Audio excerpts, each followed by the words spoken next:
श्रीशैलेश दयापात्रं दीभक्त्यादिगुणार्णवं यतीन्द्रप्रवणं वन्दे रम्यजामातरं मुनिं लक्ष्मीनाथसमारम्भां नाथयामुनमध्यमाम् अस्मदाचार्यपर्यन्तां वन्दे गुरुपरम्पराम् यो नित्यमच्युतपदाम्बुजयुग्मरुग्मव्यामोहदस्तदितराणि तृणाय मेने अस्मद्गुरोर्भवतोऽस्य दयैकसिन्धोः रामानुजस्य चरणौ शरणं प्रपद्ये।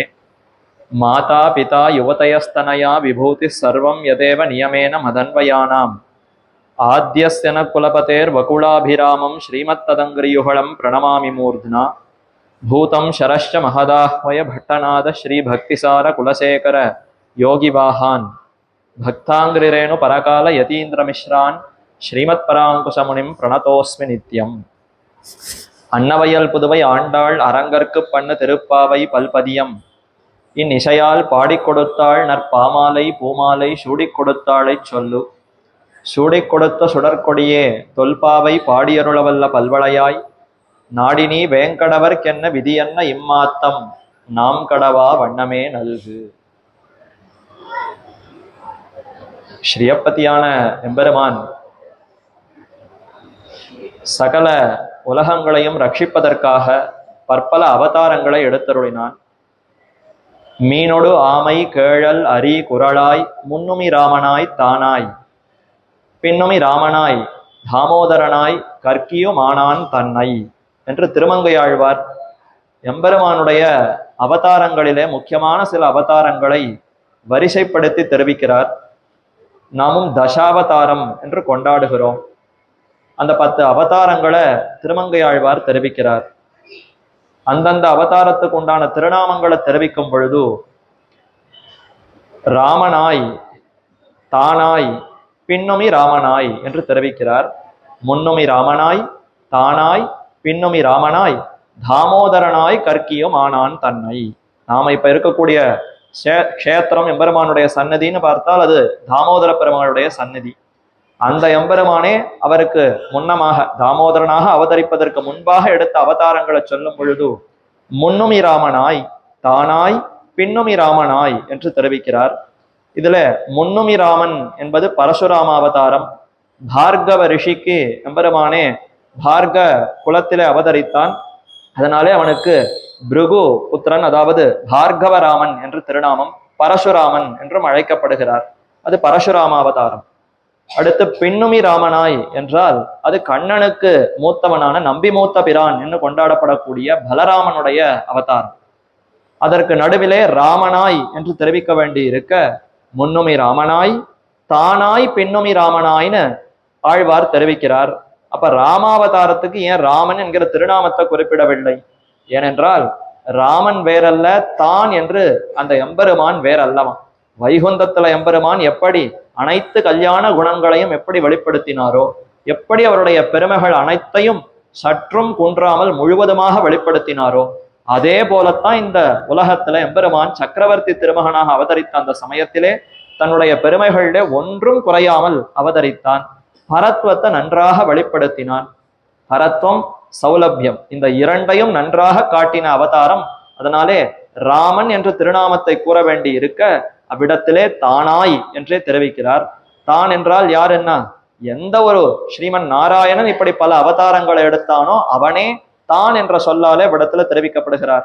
அப்ப ஸ்ரீமன் நாராயணன் ஸ்ரீ வைகுண்டநாதன் பரமபதநாதன் எப்படி எத்தனை பெருமைகளோடு எப்படி விளங்கினாரோ அத்தனை பெருமைகளோடு சக்கரவர்த்தி திருமகனாக அதே மேன்மையோடு தான் கீழே அவதரித்து தன்னுடைய பெருமைகள்ல ஒன்றும் குறையாமல் இருந்தார்.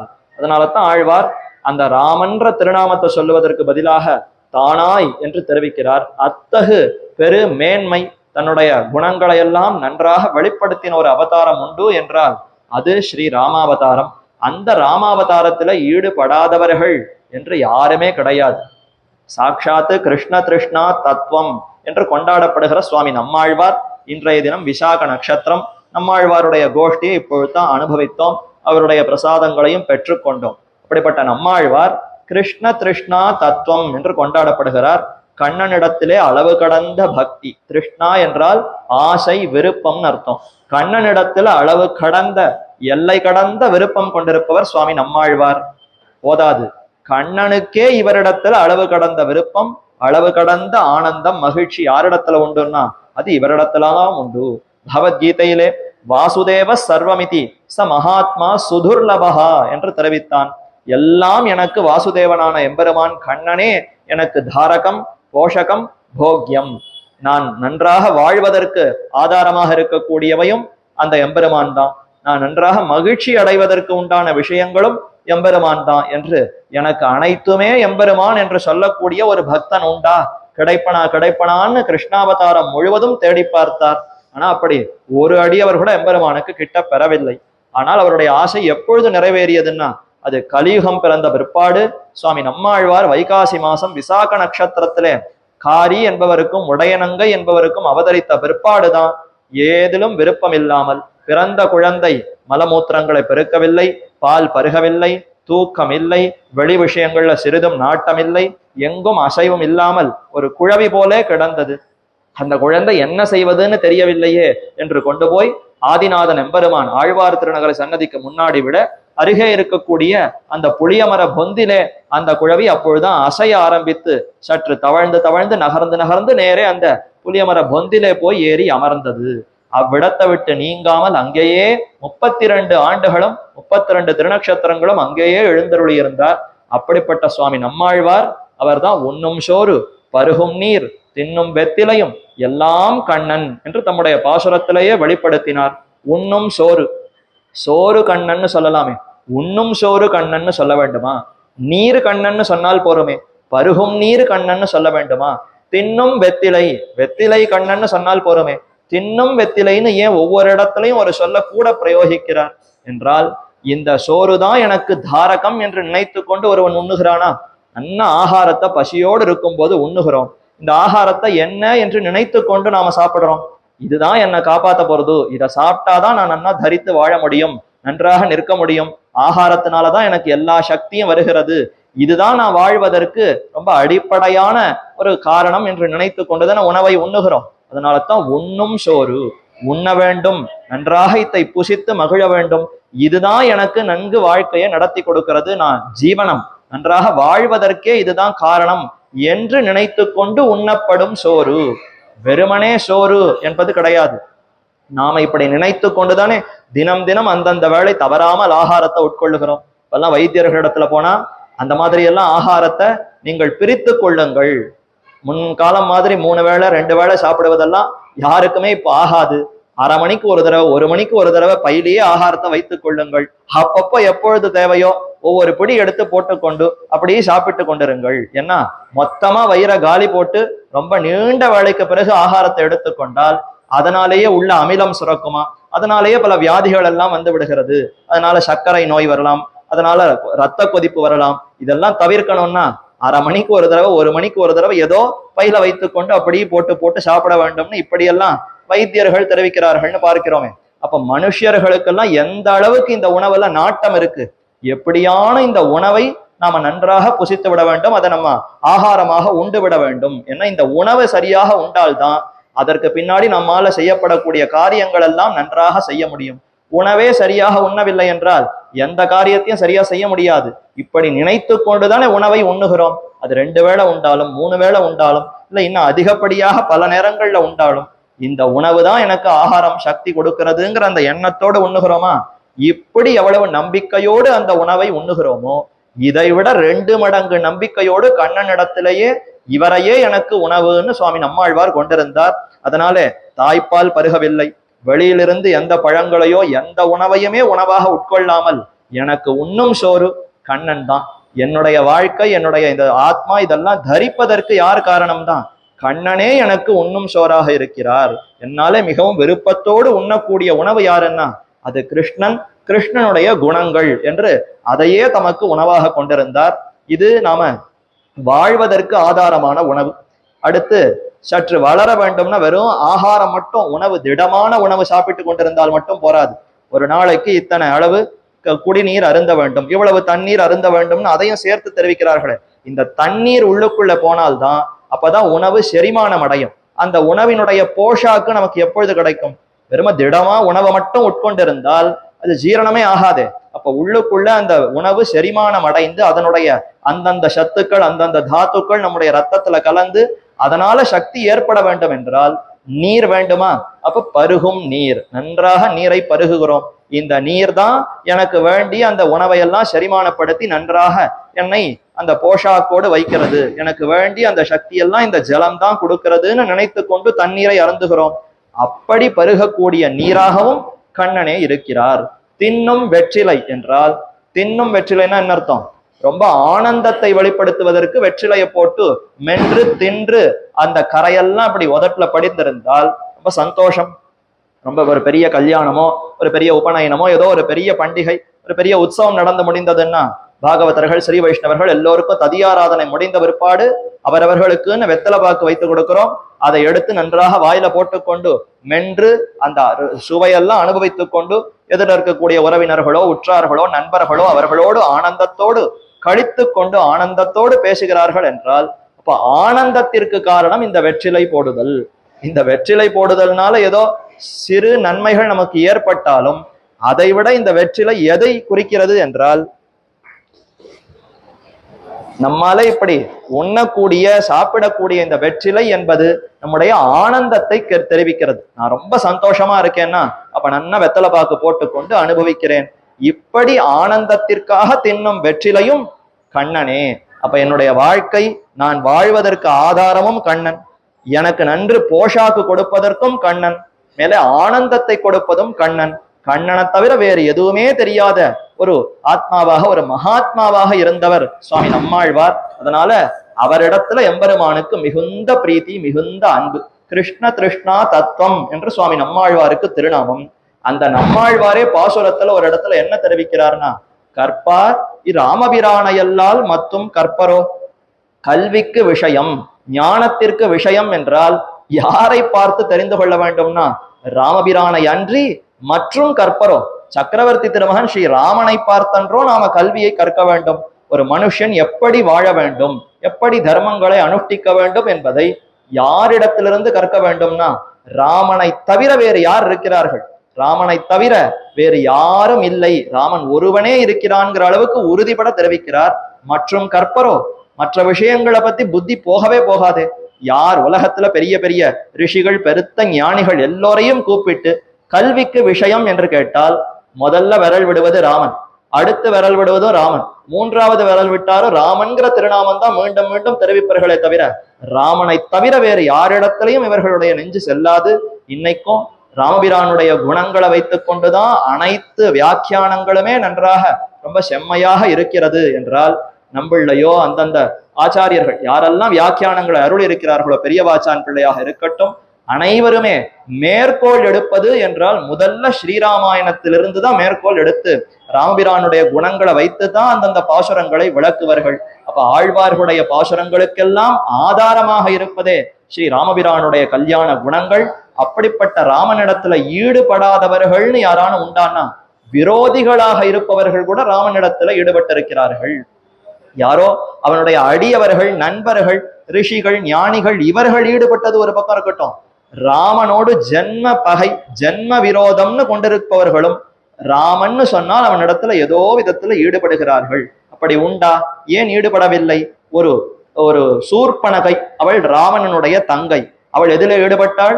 தருணவ் ரூப சம்பன்னவ் சுகுமாரவ் மகாபலவ் புண்டரீக விஷாலாட்சவ் சீரகிருஷ்ணாஜி நாம்பரவ் என்ற அந்த ராமபிரானுடைய தோல் அழகு என்ன, அவருடைய திருமேனி அழகு என்ன, சௌந்தரியம் என்ன, லாவண்யம் என்ன, என்ன அழகான யவ்வன பருவம், இளங்காளைய போல அத்தனை ஆச்சரியமான ஒரு திடமான அந்த தோளோடு திடமான ஒரு அழகோடு ராமபிரான் நிற்கிற அந்த நடைய பார்த்த உடனே மனசை பறிகொடுத்து விட்டாளே. ராவணனுடைய தங்கையாக இருக்கக்கூடிய ராட்சசியான ஒரு பெண்ணும் ராமனிடத்துல ஈடுபடுகிறார் என்றால் உண்மையில அவள் விரோதி தானே. அப்படி இருப்பவளும் ஈடுபட்டாள். இந்த வார்த்தையை எங்கு சொன்னால்ங்கிறது தான் இன்னும் கவனிக்க வேண்டிய விஷயம். முதல் தடவை ராமனை பார்த்த உடனே மனசை பறி கொடுத்தது இருக்கட்டும், காது மூக்கு அறுபட்ட சரித்திரம் தெரியுமா? சீதா பிராட்டியின் இடத்துல அபச்சாரப்பட இவள் இருப்பதினால்தானே இந்த ராமபிரான் என்னை ஏற்றுக்கொள்ள மாட்டேன் என்கிறான்.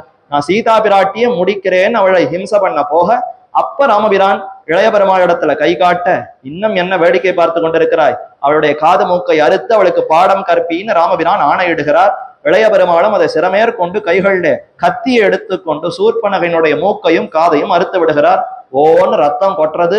அவமானப்பட்டாள். ரொம்ப வருத்தத்தோடு என்ன செய்வதுன்னு தெரியவில்லையே.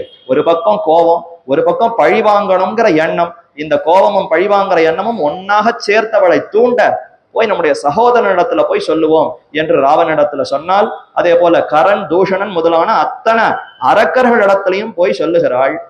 சொல்ற சமயத்துல சொல்றக்கூடிய ஸ்லோகம் தான் இது. அவர்கள்லாம் பார்த்து ஒரே பயந்து போய், என்னம்மா இத்தனை நாள் நன்னா இருந்திய, திடீர்னு காது மூக்கெல்லாம் அறுபட்டு ரத்தம் கொட்டின்னு இருக்கு, ஏன் இந்த நிலைமை, உனக்கு என்ன கதியாச்சுன்னு கேட்கிறார்கள். அந்த சமயத்துல என்ன சொல்லி இருக்கணும்? யாரோ தசரதனுடைய பிள்ளையாம் ராமன், அவன் காட்டிற்கு வந்திருந்தான், அவன் இடத்துல ஈடுபட்டேன், அவன் என்னை ஏற்றுக்கொள்ள மறுத்தான், அவனுடைய தம்பியை வைத்து காது மூக்கை அறுத்தான், நேர இந்த விஷயத்தை தானே சொல்லணும். ஆனா அங்க கரண், தூஷன் முதலான அரக்கர்கள் இடத்துல சொல்லும் பொழுது தருணவ் ரூப சம்பன்னவ் சுகுமாரவ் மகாபலவ் புண்டரீக விசாலாட்சவ், அழகு அழகு என்ன அழகு என்ன அழகு, அப்படியே இளங்காளைய போல இருந்தார்கள் இருவர். இது ரெண்டு பேரையும் சேர்த்து வர்ணிக்கக்கூடிய ஸ்லோகம். ராமனை மட்டும் தனியாக வர்ணிக்கவில்லை, ராமனோடு சேர்ந்து வந்த இளைய பெருமாள் இருவரையும் சேர்த்து. தருணவுன்னா நல்ல ஒரு வாலிப வயசு, அந்த பருவத்தோடு இருந்தார்களாம். ரூப சம்பன்னோ, பார்ப்பதற்கு அந்த உருவமே அவ்வளவு ஆச்சரியமா, மனசு அப்படியே ஈடுபடுத்தி அவனிடத்துல வசப்படுத்துகிற அளவிற்கு ஒரு அழகான ரூப சம்பன்னவ். சுகுமாரவ், மென்மைனா மென்மை, அப்படிப்பட்ட மென்மை, கண்ணால உறுத்து பார்த்தாலே திருமேனி சிவந்து விடும், அத்தனை மென்மையோடு ரூபசம்பன்னவ் சுகுமாரவ். அதே சமயத்துல மகாபலவ், பார்ப்பதற்கு இவ்வளவு மென்மை இருந்தாலும் எதிரிகள் யாரா இருந்தாலும் மண்ணுண்ணும்படி செய்ய சிறந்த பலம் கொண்டிருக்கக்கூடியதான திருமேனி. புண்டரீக விசாலாட்சவ், தாமரையை போன்ற அழகான நீண்ட கண்கள், கரியவாகி புடைபறந்து மிளிர்ந்து செவ்வரியோடி நீண்ட பெரியவாய கண்கள்னு இப்படி ஆச்சரியமான கண்கள் கொண்டிருக்கக்கூடியவன். இன்னும் மேல நிறைய 4 ஸ்லோகத்துல விவரித்து, இப்படி அழகா இருப்பவன் தான் என்னுடைய காது மூக்கை அறுத்தான்னு தெரிவித்தாள். இப்படியா சொல்லுவது? ரத்தம் கொட்டின்னு இருக்கு, காதுலையும் மூக்கும் எரிஞ்சு ஒரே கண்ணும் கண்ணீருமா வந்து நிக்கிற நேரத்திலையும் அந்த அழகு ஒரு பாடு மனசுல ஒரு தடவை நினைத்து பார்த்தால் அழக சொல்லாமல் இருக்க முடியல. அதுல அந்த அளவுக்கு அவளுடைய மனசு ஈடுபட்டது. அதனால அந்த அழகானவன் என்ன இப்படி பண்ணி விட்டான்னு அப்படி கொண்டு போய் முடிக்கிறாள். அப்போ ஒரு விரோதியானவள், மனசுல அத்தனை பழிவாங்கிற எண்ணம் இத்தனையோடு இருப்பவளே ராமபிரானை சேவித்த மாத்திரத்திலே அந்த அழகுல ஈடுபட்டாள் என்றால், அப்ப ராமனுடைய அந்த பெருமையில ஈடுபடாதவர்கள் யாரான ஒருத்தர் உண்டா? ராவணனே என்ன சொல்லுகிறான்? கண்டிப்பா ராமனுடைய வீரத்திற்கு நான் தோற்றவன் தான், ஆனா வேற என்ன பண்றது, இந்த பிறவியில எனக்கு அவனிடத்துல அடியவனாக ஆகணுங்கிறது எனக்கு எழுதப்படவில்லை. பிதா பஜ்யேயமபி ந நமேயம், எனக்கு அத்தனை கர்வம் அத்தனை அகங்காரமும் சேர்ந்திருக்கு. ரஞ்சனீயஸ்ய விக்ரமைகி, அவனுடைய விக்ரமத்தை பார்த்தால், அவனுடைய அந்த பிரதாபம், அந்த வீரம், அவன் சண்டை போடுற அழகையெல்லாம் பார்த்தால், இப்படி ஒரு ஆண்மகனை நான் இது வரைக்கும் பார்த்ததே இல்லை. இப்பேற்பட்ட வீரனுக்கு நான் அடிமைன்னு சொல்லணும்னு தான் மனசு தோன்றது. அதே சமயத்துல கர்வம் அகங்காரம் கூடவே கூடாது. என்ன ரெண்டாக வகுத்தாலும் முன்னோக்கி சாய மாட்டேன், பின்னோக்கி தான் விழுவேன்கிற அளவுக்கு கர்வமும் இவனை பிடித்து தூண்டுகிறது. அப்ப இவனும் அந்த ராமபிரானுடைய வீரத்துல ஈடுபட்டு இருக்கிறான்னு பார்க்கிறோம். இப்படி யாருமே பகைவனாக இருக்கட்டும் நண்பனாக இருக்கட்டும் அனைவரும் ஈடுபடக்கூடிய ஒரு அவதாரம்னா அது ராமாவதாரம். என்ன சுவாமி திருப்பாவையை பத்தி சொல்ல வந்துட்டு இன்னைக்கு ஒரே ராம பிரபாவமா ஆயின்னு இருக்கேன்னா நான் என்ன பண்றது? திருப்பாவையில இன்றைய பாசுரத்திலேயே ஆண்டாள் நாச்சியார் சாட்சாத்து கண்ணனுடைய திவ்ய மகிஷி, திவ்ய பத்னி, கண்ணனுக்கேன்னு தன்னுடைய வாழ்க்கைன்னு கொண்டிருக்கக்கூடிய ஆண்டாளே இன்றைய பாசுரத்துல தன்னுடைய மனசுக்கு இனியவன் என்று ராமபிரானைத்தான் கொண்டாடுகிறாள். அப்ப அவளே கொண்டாடினாள்னா தொண்டர்களான நாமும் கொண்டாட வேண்டியதுதானே இன்றைய தினம். அதனால தான் அதை தெரிவித்தேன். அப்படி ராமபிரானிடத்துல மிகவும் ஈடுபட்டு மனசுக்கு இனியவன், மனத்துக்கு இனியான அற்புதமான திருநாமத்தை சூட்டுகிறாள். கண்ணனுக்கு கூட இப்படிப்பட்ட பெயர் கிடையாது, ராமனுக்கு எப்பேற்பட்ட கொண்டாட்டம். அதனால தான் கிருஷ்ண கிருஷ்ணா தத்துவம் என்ன பெயர் கொண்டிருக்கக்கூடிய நம்மாழ்வாரும் ராமபிரானிடத்துல ஈடுபட்டார். கண்ணனுக்கே ஆமது காமம், கண்ணனிடத்துலதான் என்னுடைய அனைத்தும்னு கொண்டிருக்கக்கூடிய கோதை நாச்சியாரும் ராமவினுடைய பெருமை, ராமனுடைய அந்த பிரபாவத்துல ஈடுபட்டு மனசுக்கு இனிமையை கொடுக்கக்கூடியவன் ராமன் என்று புகழ்ந்தாள். அப்படிப்பட்ட ஆச்சரியமான நாள் பாசுரம் இன்றைய நாள் பாசுரம். கனைத்திளங்கத்தெருமை கன்று கிறங்கி நினைத்து முலை வழியே நின்னு பால் சோர நனைத்தில்லம் சேராக்கும் நற்செல்வன் தங்காய் பனித்தலை வீழ நின் வாசல் கடைபத்தி சினத்தினால் தென்னிலங்கை கோமானை செத்த மனத்துக்கினியானை பாடவும் நீ வாய்திரவாய் இனித்தான் எழுந்திராய் இதென்ன பேருறக்கம் அனைத்தில்லத்தாரும் அறிந்தேலோர் எம்பாவாய் என்ன திருப்பாவையினுடைய 12வது பாசுரம். ரொம்ப ஆச்சரியமான பாசுரம். பாகவதர்களுக்கெல்லாம் திருப்பள்ளி எழுச்சி பாடிக்கொண்டு வருகிற அந்த பிரகரணத்திலே இன்று 7வது பாசுரம். 6, 7, 8, 9, 10, 11, 12 வரிசையா பல கோபிகைகளை எழுப்பி கொண்டிருக்கிறாள். அதுல இப்ப 7வது திருமாளிகையில வந்து அங்க இருக்கக்கூடிய ஒரு கோபிகை எழுப்புகிறாள். அப்படி எழுப்பும் பொழுது நாம ராமபிரானை பாட வந்திருக்கிறோம், மனசுக்கு மிகவும் இனியவனான ராமனை பாடுவதற்கு நீ உடனே எழுந்திருந்து வர வேண்டாமான்னு அவளை எழுப்புகிறார்கள். ராமபிரானுடைய பிரபாவத்தை திருப்பாவையில பல இடத்துல பார்க்கலாம். திருப்பாவை கண்ணனுக்குன்னே பாடப்பட்டதாக இருந்தாலும் முக்கியமாக 3 அவதாரங்கள் இந்த திருப்பாவையில அடிக்கடி இடம்பெறும். ஒவ்வொரு 10 பாசுரத்துக்குள்ளேயும் இந்த 3 அவதாரங்கள் மீண்டும் மீண்டும் வரும். இப்போ முதல் 10 பாசுரத்துக்குள்ள 3வது பாசுரத்துல வாமன பெருமாள் திரிவிக்ரம அவதாரம், ஓங்கி உலகளந்த உத்தமன் என்று திரிவிக்ரம அவதாரத்தை கொண்டாடினாளா. அடுத்து தாமோதரன் என்று கிருஷ்ணாவதாரம், அதற்கு முன்னமே சாரங்கம் உதைத்த சரமழை போல் என்ன சாரங்கம் கோதண்டம் அதை கையில ஏந்தி கொண்டு ராமபிரானுடைய அந்த வீரம், அவர் எப்படி வீரத்தோடு அந்த அம்பு மழையை பொழிந்தார் என்னத்தை தெரிவித்தாள். அப்போ திரிவிக்ரம அவதாரம், ராமாவதாரம், கிருஷ்ணாவதாரம், இந்த 3 அவதாரங்களையும் சேரப்பிடித்து ஒவ்வொரு பாசுரத்துல ஒவ்வொன்னு. 3வது பாசுரம் ஓங்கி உலகளந்த உத்தமன் திரிவிக்ரமன், 4வதுல சக்கரவர்த்தி திருமகன், 5வதுல தாமோதரன் கண்ணன் அனுபவித்தாளா. அதற்கப்புறம் மறுபடியும் இந்த 11ல இருந்து 20 இந்த 10 பாசுரங்களுக்குள்ளே இதோ மனத்துக்கினியான் என்று ராமபிரானை அனுபவிக்கிறாள், புள்ளின் வாய் கீண்டானை என்று கண்ணன் அனுபவிக்கிறாள், அம்பரம் ஊடறுத்து ஓங்கி உலகளந்த உம்பர் கோமானே என்று திரிவிக்ரம அவதாரத்தை மீண்டும் ஒரு தடவை அனுபவிக்கிறாள். இதே போல அடுத்த 10 பாசுரங்கள் 21ல இருந்து 30க்குள்ள பார்த்தாலும் அங்கும் அன்று இவ்வுலகமளந்தாய் அடி போற்றி திரிவிக்ரம அவதாரம், சென்றங்கு தென்னிலங்கை செத்தாய் திரள் போற்றி ராமாவதாரம், குன்று குடையாய் எடுத்தாய் கள்ளச்சகடம் உதைத்தாய்ன்னு எல்லாம் கிருஷ்ணாவதாரத்தினுடைய பிரபாவம். ஆக இந்த 3 அவதாரங்களை விட்டு கொடுக்காமல் சேர பிடித்து அனுபவிக்கக்கூடிய பெருமை ஆண்டாளுக்கே அமைந்தது. அதுல வாமனாவதாரத்தை அனுபவிக்கிற மாதிரி ராமாவதாரத்தோடும் கண்ணனை சேர்த்து சேர்த்து அனுபவிக்கிறாள். ராமன் என்பவன் கண்ணனுக்கு முன்னாடி அவதரித்த அதே எம்பெருமான் தானே. கண்ணனாக எந்த எம்பெருமான் அவதரித்தானோ அவனே அன்றோ ராமனாக அன்றொரு நாள் அவதரித்தான். ஆகவே அவனும் நம்மாலே வணங்கத்தக்கவன், அவனுடைய புகழும் நம்மாலே பாடத்தக்கது என்று கொண்டு அத்தை அழகாக தெரிவிக்கிறாள். இந்த பாசுரத்துல எழுப்பக்கூடிய அந்த கோபிகைக்கு என்ன பெயர்? கனைத்து இளம் கத்தருமை கண்ணுக்கு இறங்கி நினைத்து முலை வழியே நின்னுபால் சோர நனைத்தில்லம் சேராக்கும் நற்செல்வன் தங்காய். நற்செல்வன் என்ன ஒரு கோபிகை, அதாவது ஒரு கோவலர், ஒரு இடையரை சொல்லி அந்த இடையனுக்கு தங்கையாக இருக்கக்கூடிய ஒரு கோபிகையேன்னு ஒருத்தியை எழுப்புகிறாள்.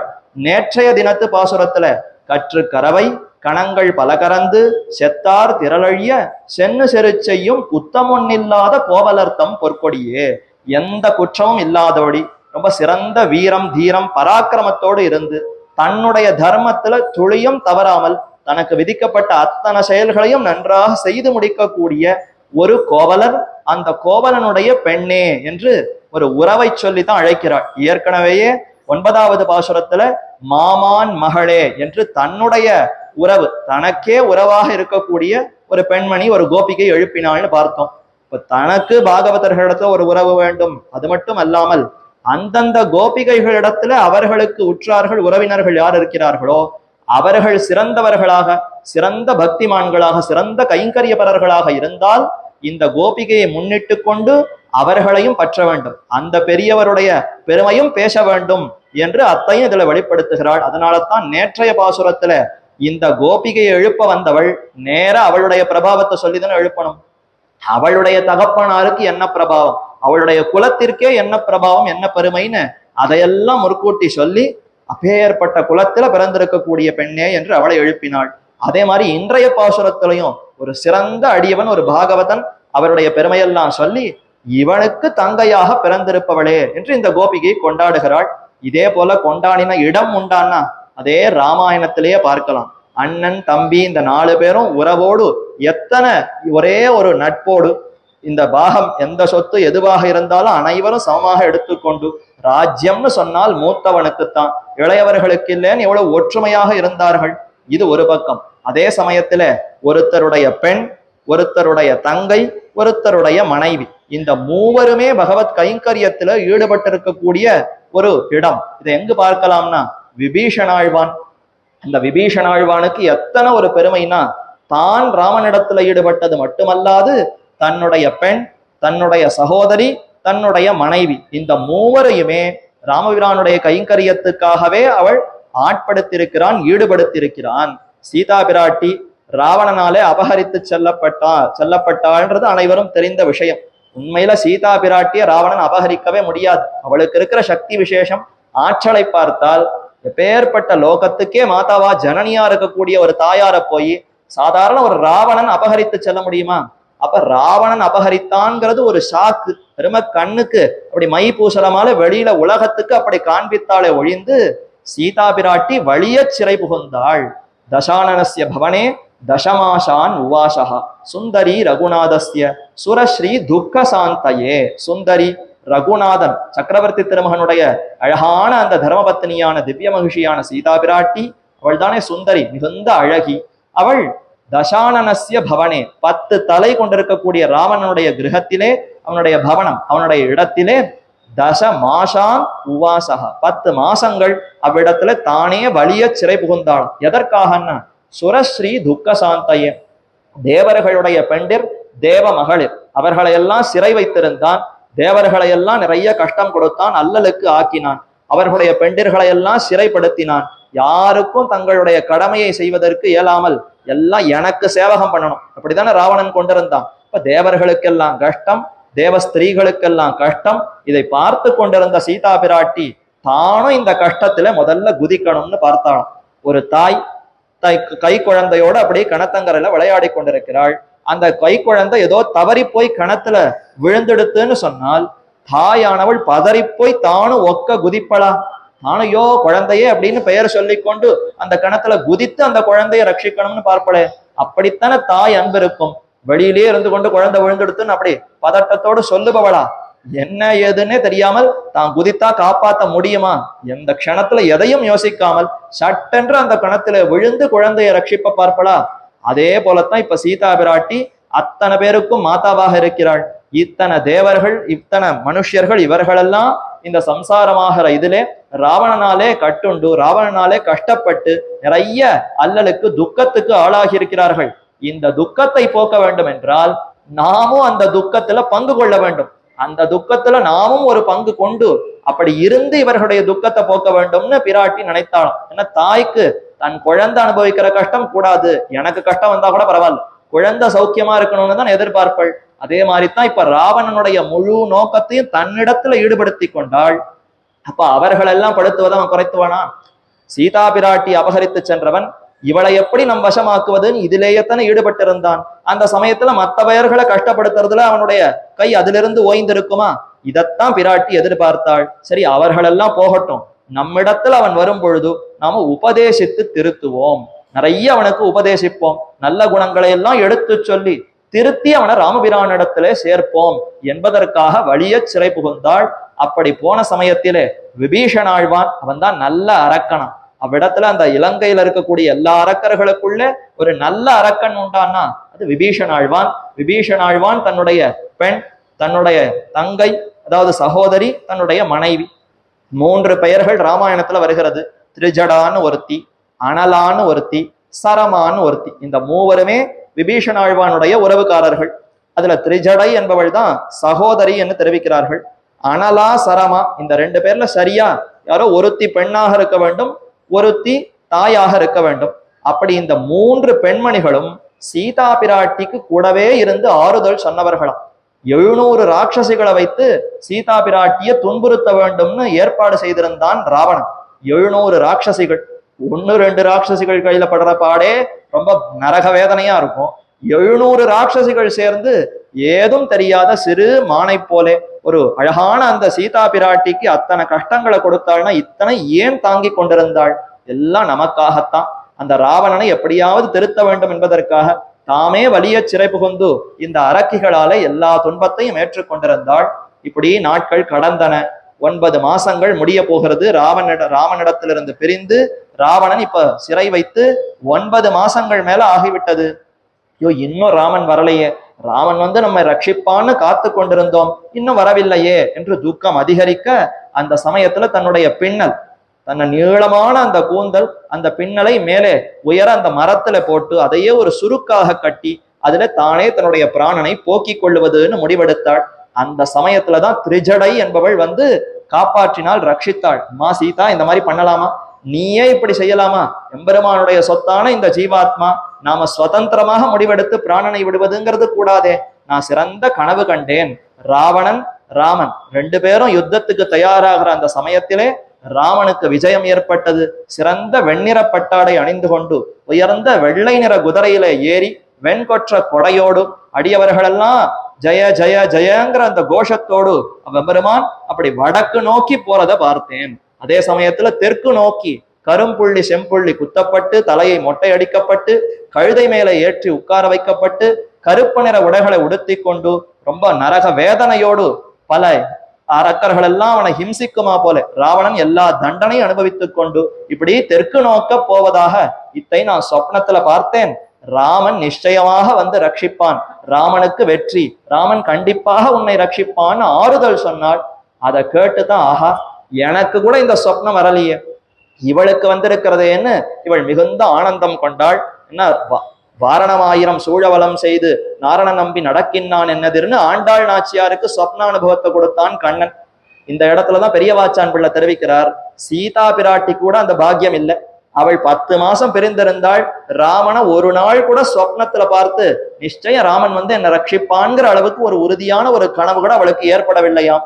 ஆனால் ஆண்டாளுடைய பிரகிருதி அப்படி அன்று. அவளால தாங்கிக் கொள்ள முடியாது. அவள் ஒன்றை நினைத்தாள்னு சொன்னா சின்ன பருவம் இல்லையா, சீதை கூட சற்று வயது அதிகமான பருவம். ஆனா ஆண்டாள் 5 வயது சிறு குழந்தை.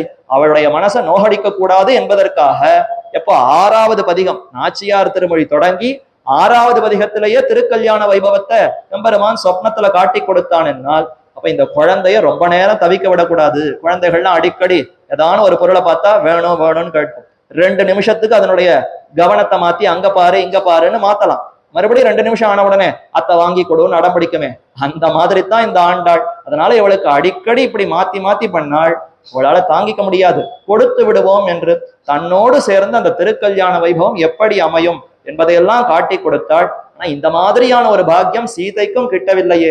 ஸ்வப்னேபி மம மத்சரி, கனவு கூட எனக்கு விரோதமாகத்தான் இருக்கு, கனவு கூட என்னிடத்துல கருணையோடு நடக்கவில்லைன்னு வருத்தப்படுகிறாள். அந்த சமயத்துல திரிஜடையானவள் எடுத்து கூறி, அம்மா கவலைப்படாத, நிச்சயம் உனக்கு நன்மை ஏற்படும், ராவணனுக்கு தீங்கு ஏற்படும் என்று சொன்னால், அதே சமயத்துலதான் திருவடி ஹனுமன் தான் இருந்த இடத்துக்கு கீழேயே சீதா பிராட்டி கண்டு கொண்டான். ராவணனுடைய தூதனாக வந்தான், லங்கைக்குள்ள பிரவேசித்தான், எல்லா இடத்துலையும் தேடி பார்த்தான். எங்கு தேடி பார்த்தாலும் அவனுக்கு சீதா பிராட்டி எங்க இருக்கிறாள்னு சரியாக தெரியவில்லை. ஏன்னா முன்பின் பார்த்ததில்லை, அடையாளம் தெரியல. எங்க இருக்கிறாள்னு தேடிக்கொண்டு வந்தான். ஒரு மரத்தடியில வந்து அமர்ந்தான். அப்ப சற்று யோசித்தானா, நான் என்ன தவறு பண்ணேன்னு தெரியலையேன்னு சற்று யோசித்து பார்க்க, நான் முயற்சி செய்து தேடி கண்டுபிடித்து விடுவேன்னு இவ்வளவு நாள் நம்பிக்கொண்டிருந்தேன். சகல லோக ஜனனியான மாதாவை போய் நான் தேடி கண்டுபிடிப்பதா? அவளா தான் இருக்கிற இடத்த எனக்கு காட்டி கொடுத்தாள் உண்டே தவிர, என் தாழ்ந்த புத்திக்கும் தாழ்ந்த ஆற்றலுக்கும் சக்திக்கும் நான் போய் கண்டுபிடித்து விடுவேங்கிறது எவ்வளவு முட்டாள்தனம். ஆகவே மனசால ராமபிரானையும் சீதா பிராட்டியும் அப்படி சேவித்துக் கொண்டு, அம்மா நீ இருக்கிற இடத்த நீயே காட்ட வேண்டும் நினைத்தானாம். அப்படி நினைத்த அதே க்ஷணத்திலே அந்த தான் எந்த மரத்துக்கு மேல அவன் வீற்றிருந்தானோ அதற்கு கீழேயே சீதா பிராட்டி அமர்ந்து கொண்டிருந்தாள். அங்குதான் திரிஜடை இந்த சொப்ன விற்த்தாந்தத்தை சொல்லி சீதா பிராட்டியை தரிக்கும்படி செய்தாள். அப்ப ஒருத்தி காப்பாத்தினாளா? சீதா பிராட்டிக்கு கைங்கரியம் செய்து அம்மா கவலைப்படாதேன்னு ஆறுதல் சொன்ன ஒரு அரக்கி. 700 ராட்சசிகளுக்குள்ள இந்த மூவர் விபீஷணனோடு சம்பந்தம் உடையவர். இதே போல அனலா சரமா அவர்கள் எப்பொழுது உதவினார்கள்னா, யுத்தம் நடந்து கொண்டிருக்கிற சமயத்துல ராவணன் ஒரு மாயத்தை செய்தான். ராமனுடைய தலையை போல ஒரு மாயா சிரஸ், பொய்யான ஒரு தலையை எடுத்துக்கொண்டு, நான் ராமனை வீழ்த்தி விட்டேன், ராமனுடைய தலையை பார்ன்னு சீதா பிராட்டிக்கு முன்னாடி அப்படி கொண்டு வந்து காண்பித்தான். பார்த்த உடனே ஒரு க்ஷணம் அப்படியே மயங்கியே போயிட்டாள். ஐயோ, ராமனுடைய திருமுகத்தை இப்படி தலையை அறுத்து கொண்டு வந்துட்டானே இவன் அப்படின்னு ஒரு க்ஷணம் தவித்தாள், விக்கித்தாள், பேச்சு மூச்சே வரல, திக்ரமம் பிடித்தார் போல. அவ்வளவுதான், பிராணன் உலகமே முடிந்து விட்டதுங்கிற அளவுக்கு அத்தனை துக்கம், ஒன்னும் பேச முடியல, என்னன்னே தெரியல. அப்படியே திக்ரமம் பிடித்தார் போல, அசைவில்லாமல், மூச்சு விடாமல், எந்த இதுவும் இல்லாமல் அப்படியே தவித்து கொண்டிருந்தாள். அந்த சமயத்துலதான் இந்த அனலா சரமாங்கிறவள் அருகே இருந்து ராவணன் நகர்ந்த பிற்பாடு, சீதே உனக்கு இந்த விஷயம் கூட தெரியாதா? நீயும் ராமனும் எப்படிப்பட்டவர்கள்னா ரத்னமும் ஒளியும் போலே, புஷ்பமும் மனமும் போலே. உங்களை யாராவது பிரிக்க முடியுமா? பிரிக்கவே முடியாதே. நீ இப்பொழுது உண்மையாக உயிரோடு இருக்கிறாய், பிராணனோடு இருக்கிறாய் என்றால் அப்ப கூடவே அப்ப எம்பெருமானும் இருக்கிறான்னு அர்த்தம். ராமன் அன்றி நீ தனியாக உயிர் வாழ முடியாது, உன்னை விட்டு ராமனும் தனியாக வாழ முடியாது. அப்ப ராமன் சீதை என்ற இந்த இருவரும் எப்பொழுதும் இருக்கிறார்கள். ஒருத்தரை விட்டு ஒருத்தருக்கு தனியா தாரகம் என்பது கிடையவே கிடையாது. இதுதான் வேதாந்தத்துல சொல்லும் பொழுது சத்தையா தாரகம் என்று தெரிவிப்பார்கள். பிரம்மத்தை விட்டு எந்த பொருளும் தனியாக ஒரு இருத்தல்ங்கிற அந்த நிலையில இருக்கவே முடியாது. ஒரு வஸ்து இருக்கிறதுன்னு சொன்னாலே பிரம்மத்தை சார்ந்துதான் இருக்க முடியும். இந்த புஸ்தகம் இருக்கு, மேஜை இருக்கு, புஷ்ப மாலை இருக்கு, ஒலிபெருக்கி இருக்கு, தொலைபேசி இருக்கு, இத்தனை கருவிகள் இருக்கு. இந்த கருவிகளுக்கெல்லாம் பிரம்மம் அந்தர்யாமியாக உள்ளே இருக்கிறார். ஒருவேளை பிரம்மம் உள்ளே இல்லை என்றால் பொருள் பொருளாகவே இருக்காது. இந்த பொருளை இந்த பொருளாகவே பார்க்கவே முடியாது. அதற்குன்ற ஒரு ஸ்திதி, அதற்குன்னு ஒரு இருத்தல், எக்ஸிஸ்டன்ஸ் ஆங்கிலத்துல சொல்றோமே, எக்ஸிஸ்டன்ஸ், ஒரு பொருள் இருக்கிறதுன்னு, அந்த இருத்தல்ங்கிற தன்மையே அதற்கு இருக்காது. அதை போலதான் தேவி சீதை, ராமன் இருந்தால்தான் நீ இப்ப இருக்கவே முடியும். நீ எப்பொழுது இருக்கிறாயோ கண்டிப்பா ராமன் இருக்கிறான். இது ஏதோ மாய வித்யை, ராவணன் வேண்டுமென்றே இப்படி செய்திருக்கிறான், இதனாலே கவலை கொள்ளாதேன்னு இவர்கள் தான் உயர்ந்த வேதாந்த கருத்தை எடுத்து சொல்லி சீதா பிராட்டியை தரிக்கும்படி செய்தாள். இப்படி அப்படி கைங்கரியம் பண்ணக்கூடிய அந்த பாக்கியத்தை இந்த ராட்சசிகள் பெற்றார்கள். அதற்கெல்லாம் அவர்களுக்கு கூட இருந்தவன் விபீஷணன். அந்த விபீஷணன் தான் எப்பேற்பட்டவன். அதை போலத்தான் ஒரு கோபிகையை இந்த இடத்துல எழுப்புகிறார்கள். நற்செல்வன் தங்காய். இந்த நற்செல்வன் எப்படிப்பட்டவன்னா சிறந்த செல்வம் கொண்டிருப்பவனா. என்ன செல்வம்? ஓஹோன்னு 10 கோடி 100 கோடி ரூபாவா, இல்ல நிறைய கணக்கற்ற அங்கங்க வீடுகளை வாங்கி நிறைய வைத்துக் கொண்டிருக்கிறானா, இல்ல அங்கங்க நிறைய நிலபோலங்கள்லாம் நிறைய இருக்கா, இல்ல கஜானாவா நிறைய தங்க பொற்காசுகள்லாம் வைத்துக் கொண்டிருக்கிறானா? இதெல்லாம் செல்வமே இல்லை. இப்ப எது செல்வம்? முதல் பாசுரத்திலேயே செல்வ சிறுமீர்கள் என்று சிறுமிகளை எல்லாம் செல்வம் பொருந்தியவர்கள் அழைத்தாளே, அவர்களுக்கு எது செல்வம்? கண்ணனோடு எப்பொழுதும் சேர்ந்து அனுபவிக்கக்கூடிய ஒரே பருவம், ஒரே விருப்பம், அதே போல ஒத்த அந்த இடம். கண்ணன் இருக்கிற இடத்திலே இவர்களும் இருந்தார்கள், கண்ணன் வாழ்ந்த காலத்திலே இவர்களும் வாழ்ந்தார்கள், கண்ணனோடு அனுபவிக்கக்கூடிய அதே பருவத்திலும் இருந்தார்கள். இதத்தான் அவர்களுக்கு செல்வம்னு தெரிவித்தாளே. அதே போல இவனுக்கும் ஒரு பெரிய செல்வம், இது நற்செல்வம். அப்படின்னா என்ன செல்வமா? இதைத்தான் பாசுரத்துல விளக்குகிறார்கள். கனைத்து இளங்கத்தெருமை கன்றுக்கு இறங்கி நினைத்து முலை வழியே நின்னு பால் சோர நனைத்தில்லம் சேராக்கும் நற்செல்வன். இந்த நற்செல்வனுடைய வீடு எப்படி இருக்கிறதுன்னா அவருடைய திருமாளிகை முழுவதும் ஒரே சேராக இருக்கிறது. எதனாலே சேரு? மழை பெய்து சேரான்னா இல்ல, பசுவினுடைய காம்பிலிருந்து பால் நேர பொழிந்து கொண்டு அப்படியே இடம் முழுக்க சேராக ஆகிவிட்டது. அதைத்தான் தெரிவிக்கிறாள். கனைத்து இளங்கத்தெருமை. நேற்றுக்கு எப்படி கற்று கறவைன்னு பார்க்கிறச்ச, கறவை மாடுகள், பசு மாடுகள், பால் கொடுக்கக்கூடிய மாடுகள். உருவத்தை பார்த்தா இது 1 வயசு கண்ணுக்குட்டி மாதிரி தான் இருக்கு, ரொம்ப சின்னதா இருக்கே, ரொம்ப சிறு பிராயத்துல இருக்கக்கூடிய இதுவா மாடு, இதுவா பால் கொடுக்கறதுங்கிற அளவுக்கு ஆச்சரியப்படத்தக்க உருவத்தோடு இருக்கும். அதே சமயத்துல அது நிறைய பாலை பொழியக்கூடிய கறவை பசுவாகவும் இருக்கும். அதே போலத்தான் இந்த எருமை மாடுகள், அங்க பசு மாடுகள், இங்க எருமை மாடுகள். கனைத்து இளங்கத்தெருமை. கனைத்துன்னா குமுறுறது, அதால வலிய பொறுத்து கொள்ள முடியவில்லை, அதனால சற்று குமுறி ரொம்ப வருத்தத்தோடு அந்த சத்தத்தோடு இளங்கற்றெருமை. இளங்கற்றெருமைன்னா ரொம்ப வயதிலே இளமை பொருந்திய கற்றெருமைன்னு கொள்ளலாம். அல்ல இளம் கன்றுகளோடு கூடிய எருமை மாடுகள், சின்ன பருவத்தில் இருக்கக்கூடிய கன்றுக்குட்டி, ஏதோ பிறந்து 20 நாள் ஆறுது, 30 நாள் ஆறுது, 1.5 மாசம் ஆறுது, 2 மாசம் ஆறுதுன்னு சின்ன கன்றுக்குட்டிகளோட பசுமாடுகள் இருந்தா எவ்வளவு துடிக்கும். அந்த கண்ணுக்குட்டிக்கு பாலை கொடுக்கணும், சரியா அந்தந்த வேலைக்கு ஆகாரத்தை கொடுத்து ரட்சிக்கணும். நமக்கு ஒரு குழந்தை பிறந்தா என்னமா துடிக்கிறோம், வேலைக்கு அதுக்கு என்னென்ன கொடுக்கணுமோ. பசுமாடுகளுக்கெல்லாம் இப்படி யாரானும் துடிக்கிறாளா? அதை எங்கேயோ கொண்டு போய் கட்டிடுறோம், ஏதோ தீவனத்தை போடுறோம், அதுக்கும் எவ்வளவு மனசு இருக்கும், தாய் உள்ளம் எப்படி அது தவிக்கும். அதே போலத்தான் இந்த பசு மாடுகளும் எரும மாடுகளும் தவிக்கிறது. அதது அங்கங்கு கட்டப்பட்டிருக்கிறது, கன்றுக்குட்டி ஒரு இடத்துல கட்டப்பட்டிருக்கிறது. காலை கறக்கம் சமயம் வேலை, சரியாக கறக்க வேண்டிய சமயத்திலே அந்த எரும மாடுகள் கறக்கப்படாமல் அவன் எங்கேயோ சென்று விட்டான். அதனால என்ன ஆயிடுத்துன்னா கனைத்து இளங்கற்றெருமை கன்றுக்கு இறங்கி, கன்று குட்டிகளை பார்த்து அப்படியே இரக்கம் கொள்றது. அது எங்கேயோ ஒரு இடத்துல அம்மான்னு கத்துறது. இந்த தாய் பசுவும் தாய் மாடும் அதை பார்த்து கத்துறது. என்ன பண்ண முடியும்? இது எங்கேயோ ஒரு இடத்துல கட்டப்பட்டிருக்கு, அது எங்கேயோ ஒரு இடத்துல கட்டப்பட்டிருக்கு. ஐயோ இப்படி ஆகிவிட்டதே, கன்றுக்குட்டி எதிரிலே இருந்தும் அதற்கு கொடுக்க முடியவில்லையே என்று கன்றுக்கு இறங்கி நினைத்து, கன்றை நினைக்கிறதா, முதல்ல கன்றை பார்த்து இரக்கம் கொள்ளுகிறது, அப்புறம் மனசு முழுக்க கண்ணுக்குட்டியை நினைத்து கொண்டு அதுவே நம்முடைய மடிக்கு தன்னுடைய காம்புக்கு அருகே வந்து பாலை சாப்பிடுமா போல நினைத்து கொண்டு முலை வழியே நின்று பால் சோர. முலை வழியேனா தன்னுடைய அந்த முலை காம்புகள் வழியாக பாலை பீச்சி அடிக்கிறது, சொரிகிறது, தானே விடுகிறது பாலை. இடையனும் வந்து கறக்கல, கண்ணுக்குட்டியும் வந்து ஊட்டல பாலை, அதுவும் சாப்பிடவில்லை.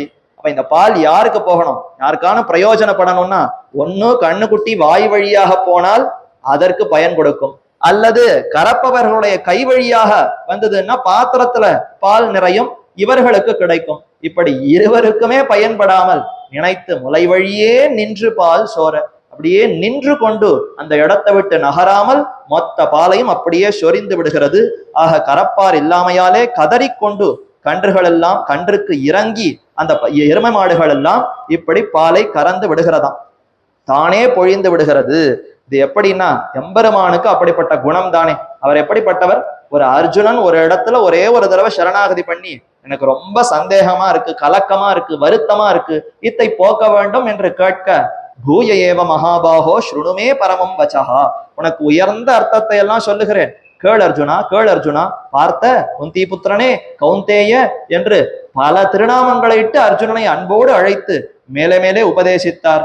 மேகங்களைப் போல விட்டு விட்டு வருஷிக்காமல் இந்த பசுமாடுகளானவை நின்று பொழிந்ததா, அதே போலத்தான் எம்பெருமானும் பகவத் விஷயத்தை சொல்ல வேண்டும் என்று பிறர் கேளாமலே இருக்கவும் தங்கள் செல்லாமையாலே பகவத் குணாமிருத வருஷதாரைகளை பொழியும் கிருபா மாத்திர பிரசன்னாச்சாரியர்களைப் போலே. எம்பெருமானார் அப்படிப்பட்டவர் தானே. எத்தனை முலை கடுப்போடு இந்த அர்த்தங்கள் அனைவருக்கும் தெரிய வேண்டும். யாருக்கெல்லாம் விருப்பம் இருக்கோ, யாரும் இழக்கக்கூடாதுன்னு அனைவருக்கும் போய் சேர வேண்டும்.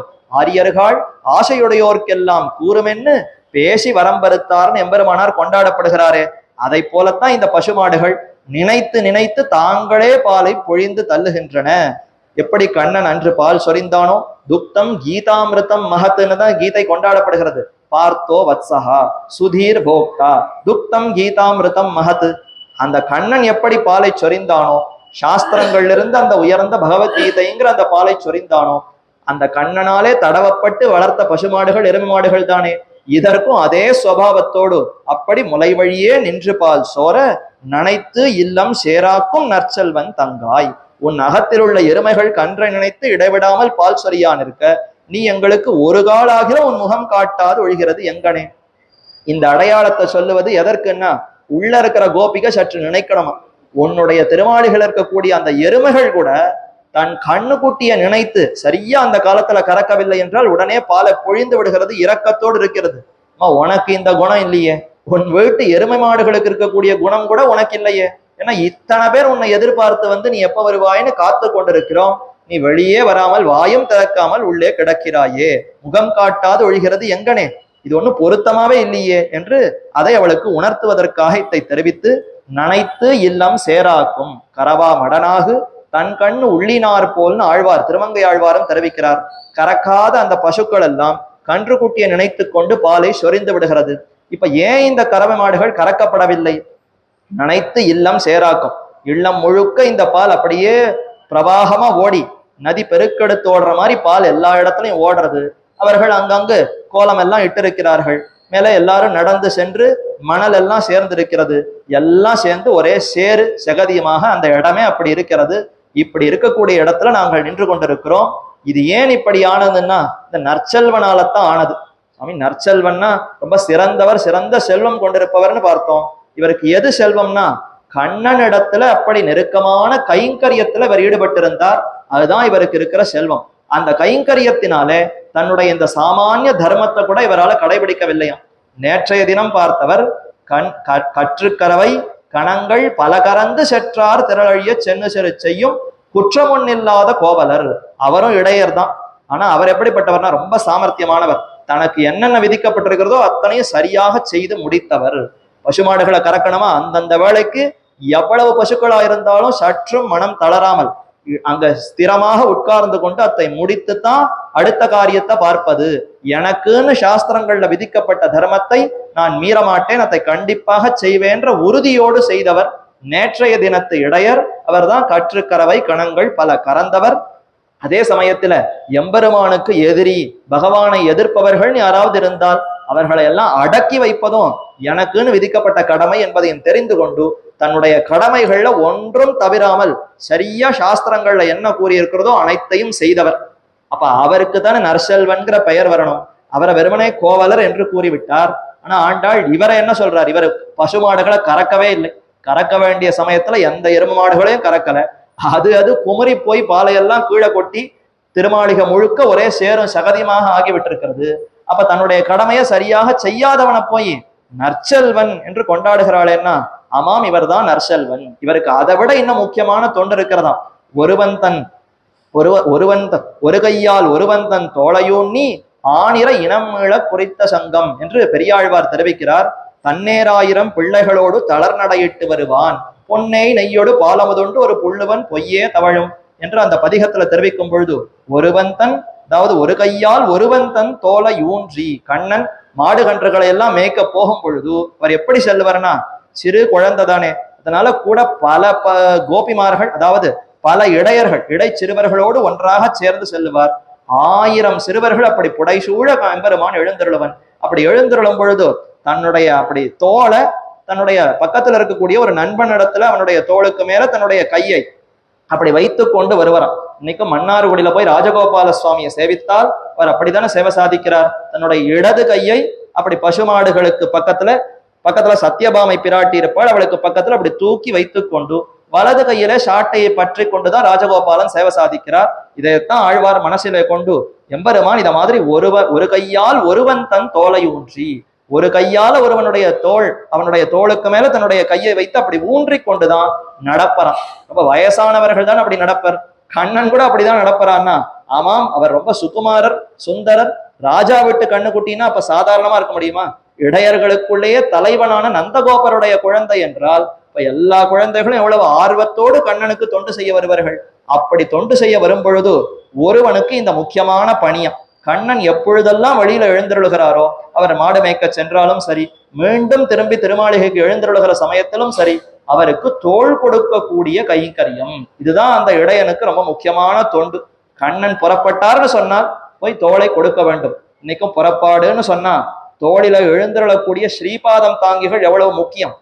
எம்பெருமான் புறப்படுகிறார்னு சொன்னால் ஸ்ரீபாதம் தாங்கிகள் அவனை சரியாக எழுந்தருள பண்ணினாலன்றோ எம்பெருமான் வீதி புறப்பாடு கண்டருளுகிறார். யாராவது ஒருத்தர் வரலன்னு சொன்னாலும் எம்பெருமான் எழுந்தருளுவதுங்கிறதே சிரமமாகி விடுமே. அப்ப அர்ச்சா நிலையில இருக்கக்கூடிய எம்பெருமான் எழுந்தருளுவதற்கும் பலரும் தோள் கொடுக்க வேண்டும். அதே போலத்தான் விபவாவதாரத்துல கண்ணன் எழுந்தருளுகிற சமயத்திலே அவருக்கும் தோள் கொடுப்பதற்கு பல இடையர்கள் உண்டு. அதுல இந்த இடையர் இந்த கோவலர் தினமும் காலை எழுந்தவுடன் கண்ணன் எப்பொழுது புறப்படுகிறாருங்கிற அந்த அட்டவணையை இவர் சரியா பார்த்துப்பார். அதுதான் இவருக்கு முக்கியம். தன் வீட்டுல பசுமாடுகள் இருந்தா என்ன, எருமை மாடுகள் இருந்தா என்ன, இதெல்லாம் அப்புறம். கண்ணன் என்னைக்கு எங்க புறப்படுகிறார், எங்கெங்க அவருக்கு என்னென்ன சமாச்சாரம், இதையெல்லாம் குறித்து வைத்துக் கொண்டு சரியா அந்தந்த சமயத்துக்கு கண்ணனுக்கு போய் தோள் கொடுக்க வேண்டும்.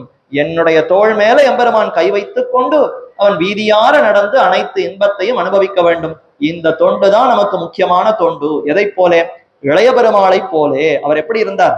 ராமனுக்கு பின்தொடர்ந்து எல்லா அடிமைகளையும் செய்ய வேண்டுமே தவிர நாட்டில இருந்து கொண்டு அத்தை கவனிப்பது இத்தை கவனிப்பது ராஜ்யத்தை ரட்சிப்பது இதெல்லாமா நமக்கு பொறுப்பு? ஜீவாத்மா எம்பெருமானுக்கு அடிமை என்றால் எம்பெருமான பின்தொடர்ந்து தொண்டு செய்ய வேண்டும். சுத்தமெல்லாம் பின்தொடர தொல்காணம் அடைந்தவனே என்று பாசுரம். சுற்றத்தவர்கள் உறவினர்கள் எல்லாம் புடைசூழ எம்பெருமான் காட்டுக்கு எழுந்தருளினான். இத்தனை பேரையும் கூட்டிக் கொண்டா காட்டுக்கு எழுந்தருளினான் என்றால் இல்லையே.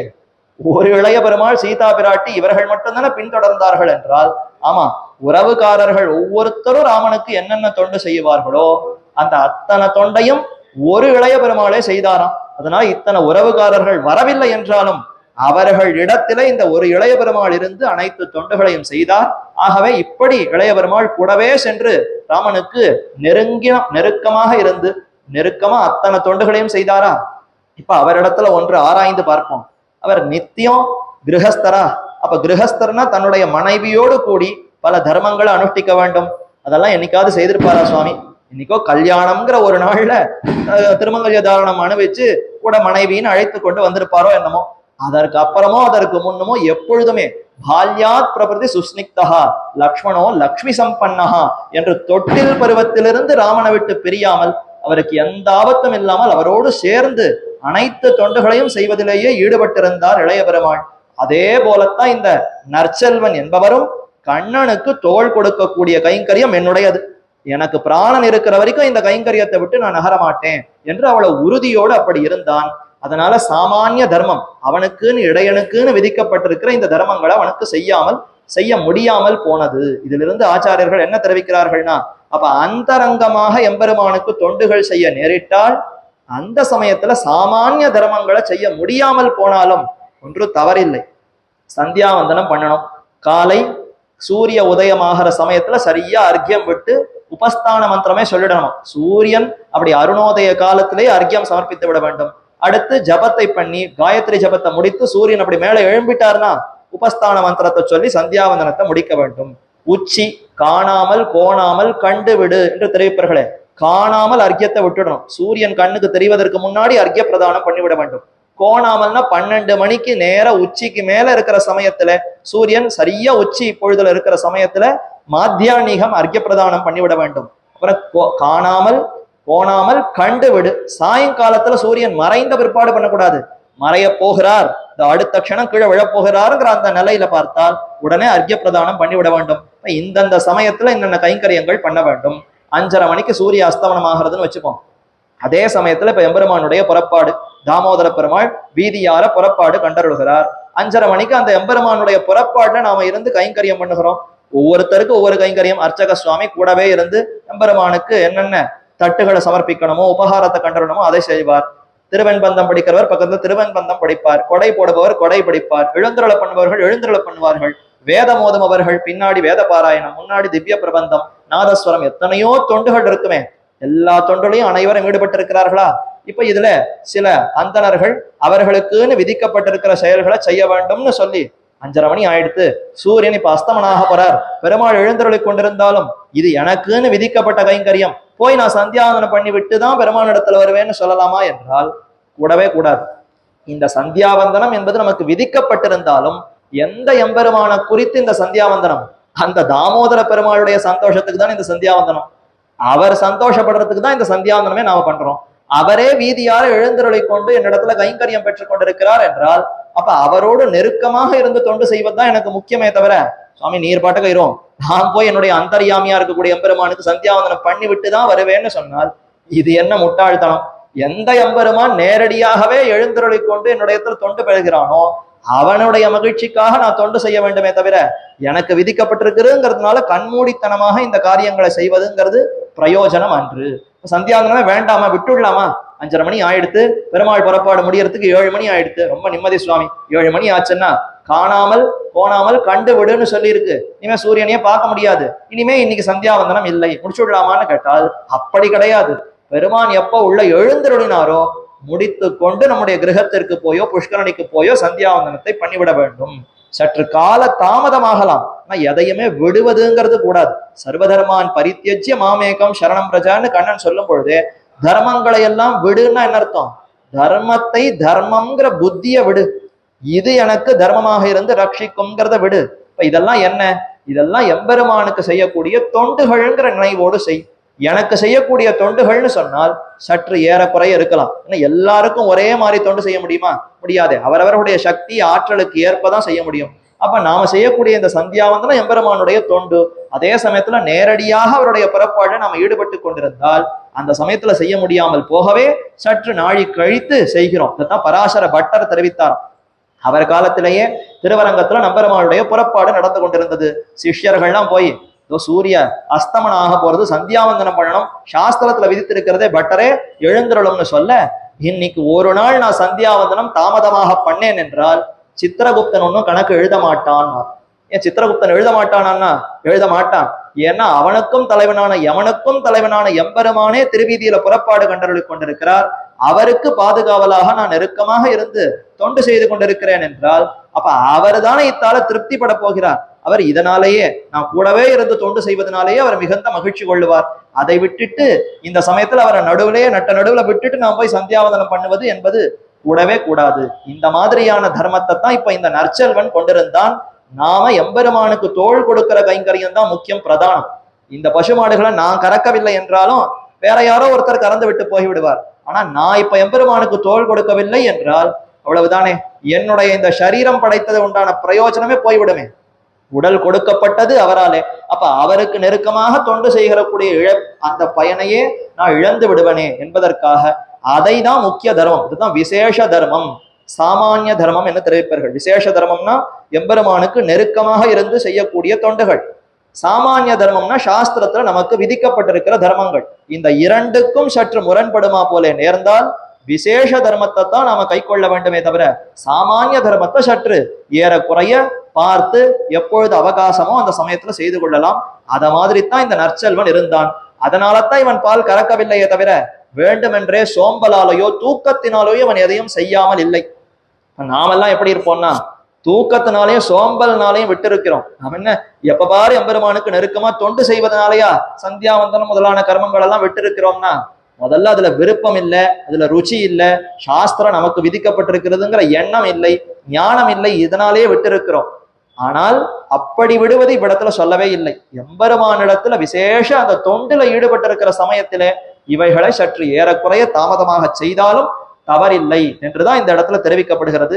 அப்படி ஒரு நற்செல்வன், அந்த நற்செல்வனுடைய தங்கையே என்று இந்த தங்கை அழைக்கப்படுகிறாள். அப்ப இவளுக்கு எத்தனை பெருமை இருக்க வேண்டும். எம்பெருமானிடத்திலேயே நெருக்கமான தொண்டு செய்யக்கூடிய நற்செல்வனுக்கு இவள் தங்கையாக இருக்க வேண்டும்னா அப்ப இவளுக்கும் அதே குணம் தானே இருக்கும். நற்செல்வன், செல்வம் படைத்தவன். லக்ஷ்மணோ லக்ஷ்மி சம்பன்னஹா லக்ஷ்மி வர்தனஹா, இவர் தானே பெயர் வைத்தார். வசிஷ்டர் தானே ஒவ்வொருத்தருக்கும் பெயர் வைத்தார்.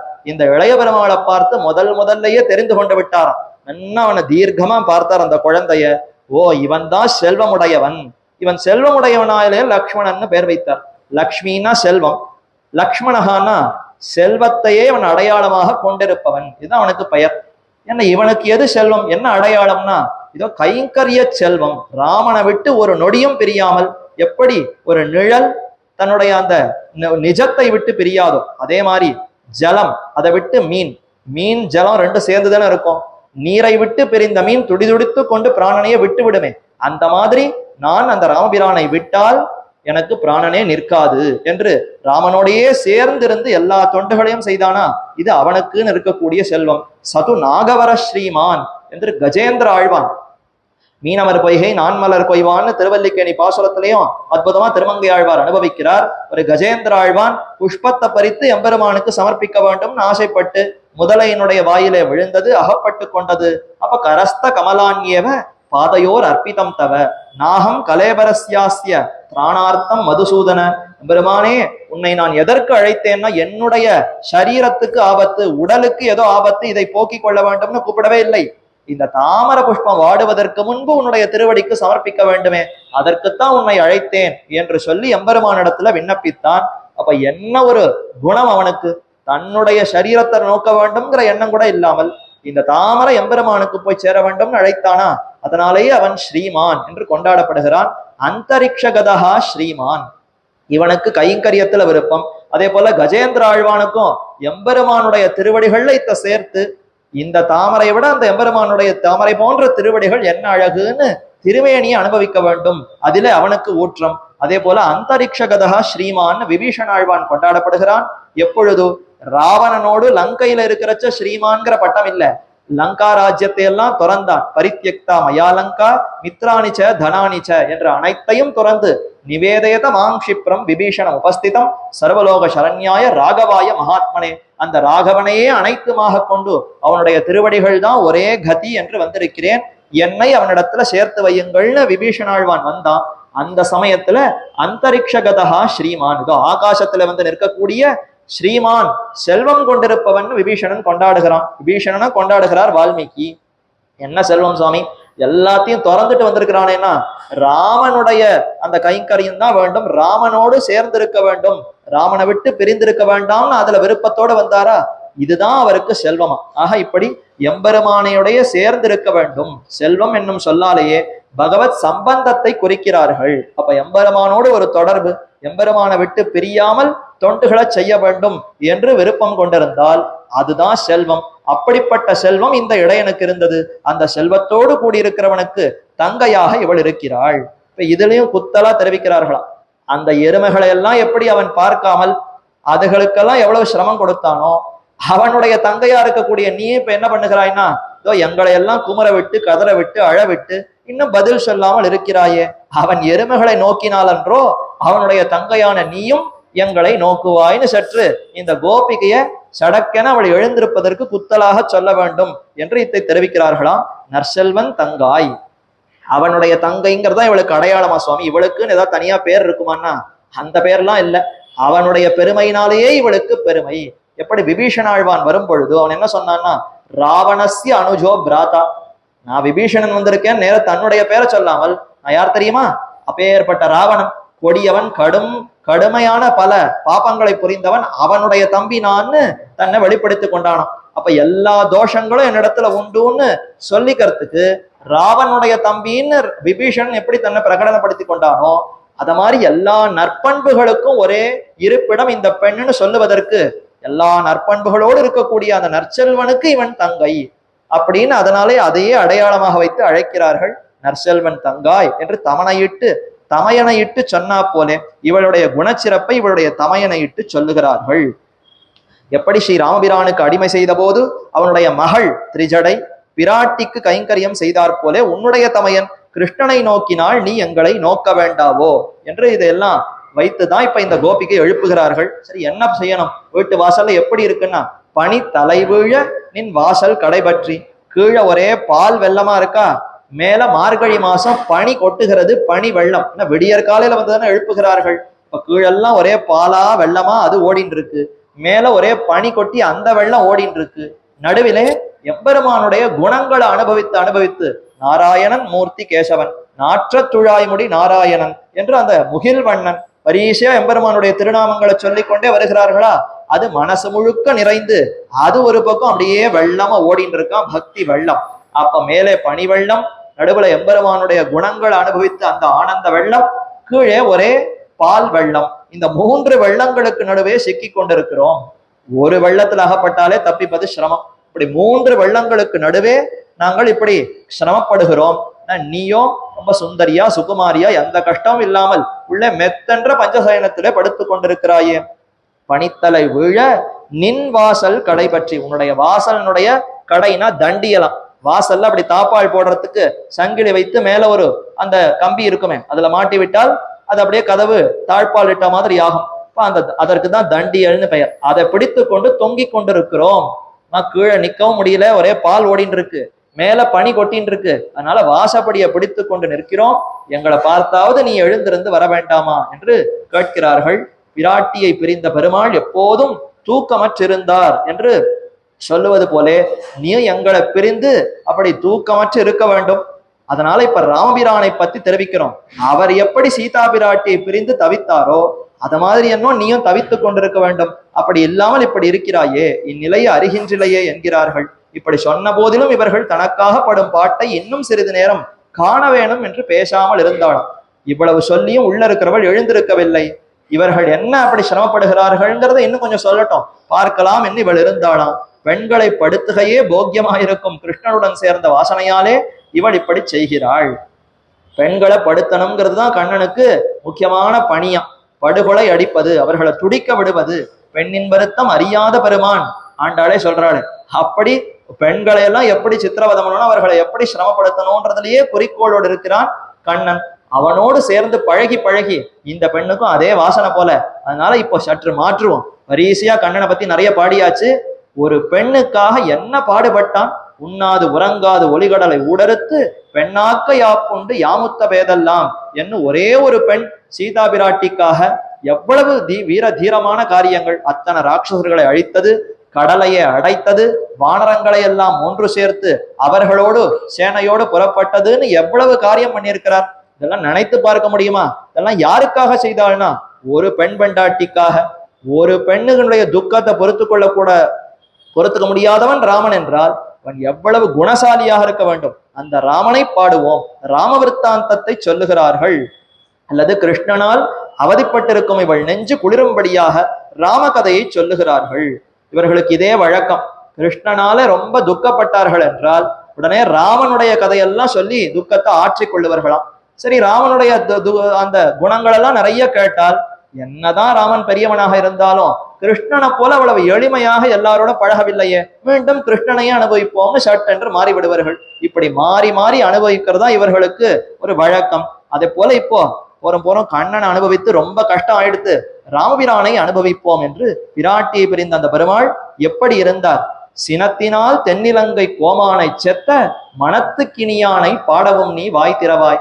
ராவணனை எப்படி கொன்றார்னா, பெரிய 18 நாள் யுத்தம் நடந்ததே சுவாமி, ஓஹோன்னு சண்டை, இத்தனை வானரங்கள் அழைத்து கொண்டு போய் பெரிய பெரிய அஸ்திரங்கள் வில்லு எல்லாம் வைத்து கொண்டனோ சண்டை போட்டார்னா, அதெல்லாம் ஒண்ணுமே இல்லைன்னா சினத்தினால் தென்னிலங்கை கோமானை செத்தார். கோபம் வந்தது ராமனுக்கு, கோபத்தினாலேயே அந்த ராவணனை அழிச்சுட்டார். கோபத்துக்கு மேற்பட ராமனுக்கு எதுவுமே தேவையில்லை, கோபத்தை அப்படி அடக்கி வைத்து கொண்டிருந்தார். பரிசியா 16 கல்யாண குணங்களை சொல்லி வால்மீகியின் இடத்துல, அந்த வால்மீகி நாரதர் இடத்துல கேட்டார். கோன்வஸ்மின் சாம்பிரதம் லோகே குணவான் கஷ்ட வீரியவான்னு தான் ஸ்ரீ ராமாயண தொடக்கம். அப்படி சொல்லும் பொழுது யார் ஒருவன் கோபத்தை நன்றாக அடக்கியவன், கோபத்தை அடக்குதல்ங்கிறது ஒரு நல்ல பண்பு. செல்லும் இடத்து காப்பான் சினங்காப்பான் என்று தமிழர்களும் தெரிவிக்கிறார்களே, கோபத்தை அடக்கி வைக்க வேண்டும். யாரிடத்துல காட்டணுமோ எங்கு காட்டணுமோ அங்கதான் காட்டணும். அலுவலகத்துல யாரோ நம்முடைய முதலாளி ஓஹோன்னு நம்ம இடத்துல கோபத்தை காட்டியிருப்பார், நாம அதையெல்லாம் நம்ம மனசுல வாங்கி கொண்டு கிரகத்துக்கு திரும்பின உடனே நமக்கு வசப்பட்டிருக்கிற மனைவி மக்கள் அவர்களிடத்துல எல்லாம் அந்த கோபத்தை காட்டினால், முடிந்தால் இந்த கோபத்தை அலுவலகத்துல முதலாளியின் இடத்துல காட்டணுமே தவிர அங்க வாய மூடிக்கொண்டு வந்துட்டு வீட்டுல வந்து இந்த சினத்தை காட்டுவதுங்கிறது இது இது இது கூடவே கூடாது. அப்ப சினத்தை கட்டுப்படுத்த வேண்டும், கோபத்தை எங்கு காட்டணுமோ அங்கதான் காட்டணும். ராமனுக்கு என்ன பெருமைனா ஜித குரோதக, அவர் சாமானியத்துல கோபமே படமாட்டாராம், கோபத்தை தன் வசத்துல அப்படி அடக்கி வைத்துக் கொண்டிருந்தார். இப்ப என்ன ஆகிவிட்டதுன்னா கோபஸ்ய வசமே இவான், கோபம்ங்கிறதுக்கு வசப்பட்டுட்டாரா ராமர். கோபத்தை தன் வசத்துல அடக்கி வைத்திருந்தவர் கோபம் இப்ப ஒரு உருவம் எடுத்துருது, ராமா இதை செய் அதை செய்யு அது மிரட்டுறதான் ராமனை பார்த்து. அது உத்தரவு போட ராமன் அப்படி காரியம் செய்தான். எப்பொழுதுன்னா இந்த ராவணன் வானர முதலிகளோடெல்லாம் சண்டை போட்டு சுக்ரீவன் ஹனுமான் இவர்கள் பேர்ல எல்லாம் அம்பு மழையை பொழிந்து இவர்கள் இருப்பதனால தானே இந்த ராமனுக்கு இவ்வளவு பிரபாவம். இவர்களால தானே இந்த ராமன் இங்க வந்து நம்மோடு சண்டை இடுகிறான். இவர்கள் அழிப்போம்னு அந்த வானர முதலிகள் பேர்ல அம்பு மழையை பொழிந்தானாம். பார்த்து கொண்டே இருந்த ராமபிரானுக்கு கோபம் அப்படி அது எல்லை கடந்து எப்படி ஆகிவிட்டார்னா கோபத்தினுடைய வசத்திற்கே இவன் சென்று விட்டான். சென்று திருஷ்டுவா பிளவகசார்தூலம் என்று அப்படி இருந்தவன் க்ஷமயா பிருத்திவி சமஹா. இதற்கு முன்னாடி எப்படி இருந்தான்னா பொறுமைக்கு, இவனுடைய பொறுமைக்கு யார நிகரா சொல்லலாம்னா பூமி தேவி. அந்த அளவுக்கு பொறுமைசாலியா இருந்த ராமான் இப்ப எப்படி ஆகிவிட்டார்னா குரோதம் ஆகாரயத்து தீவிரம் என்று அந்த கோபத்தை நன்றாக வரவழைத்துக் கொண்டு ந கிருத்தியபி சப்தோபி குரோதனீயானி வர்ஜயன் என்று முன்னாடி அப்படி இருந்தாராம். என்ன கோபப்படுத்தினாலும் ராமனுக்கு சட்டென்று கோபமே வராது. அப்படிப்பட்ட ராமன் இப்ப யார் அடக்கினாலும் முடியவே முடியாது, அவனை முடித்தால்தான் அடுத்த காரியம்ங்கிற அளவுக்கு அப்படி கோபத்திலே விஞ்சி இருந்தான். என்ன காரணம்னா தன்னிடத்தில் அபசாரப்பட்டால் அவன் கோபமே படமாட்டான். ஆனால் தனக்கு அடியவர்களான அந்த வானரங்களிடத்தில் அபசாரப்பட்டதினாலே மிகுந்த கோபத்தை வரவழைத்துக் கொண்டு அவர்கள் எல்லாம் விட்டேனா பார் இன்றே முடித்து விடுகிறேன் அத்தனை கோபத்தோடு யுத்தம் செய்தான். ஆக அடியவர்களிடத்துல ஒருத்தன் அபசாரப்பட்டால் எம்பெருமானுக்கு பிடிக்கவே பிடிக்காது. அதனாலதான் இப்படி ராபிரான் சினத்தினால் தென்னிலங்கை கோமானை செத்த. தென்னிலங்கை கோமான் ராவணனை முடிச்சான்னு சொல்வதை விட்டுட்டு அது என்ன தென்னிலங்கை கோமான், ரொம்ப நிறைய விசேஷமா அவரை கொண்டாடுறாருன்னா அது என்ன பண்றது, அதனுடைய அழகு அழகுதானே. லங்கைங்கிறது அவ்வளவு அழகாக இருக்குமா. திருவடி ஹனுமன் இங்கிருந்து தூதாக அவ்விடத்திற்கு சென்றாரா, அங்க போய் லங்கைய ஒரு பார்வை பார்க்கிறார், எப்படி இருக்கிறதா. யத் யதர்மோ ந பலவான் ஸ்யாதயம் ராட்சசேஸ்வரஹா ஸ்யாதயம் சுரலோகஸ்ய சக்ரஸ்யாபி ரக்ஷிதா. இவனால் செய்யப்பட்ட அதர்ம காரியமானது பெரிதா இராவிடில். இந்த ராவணன் இருக்கானே அவன் அதர்மம் செய்யட்டும், ஆனா இவ்வளவு பெரிய அதர்ம காரியம் எது, ராமனிடத்திலிருந்து சீதைய பிராட்டியை பிரித்து கொண்டு சிறை வைத்ததுங்கிறது எவ்வளவு பெரிய தப்பு காரியம்.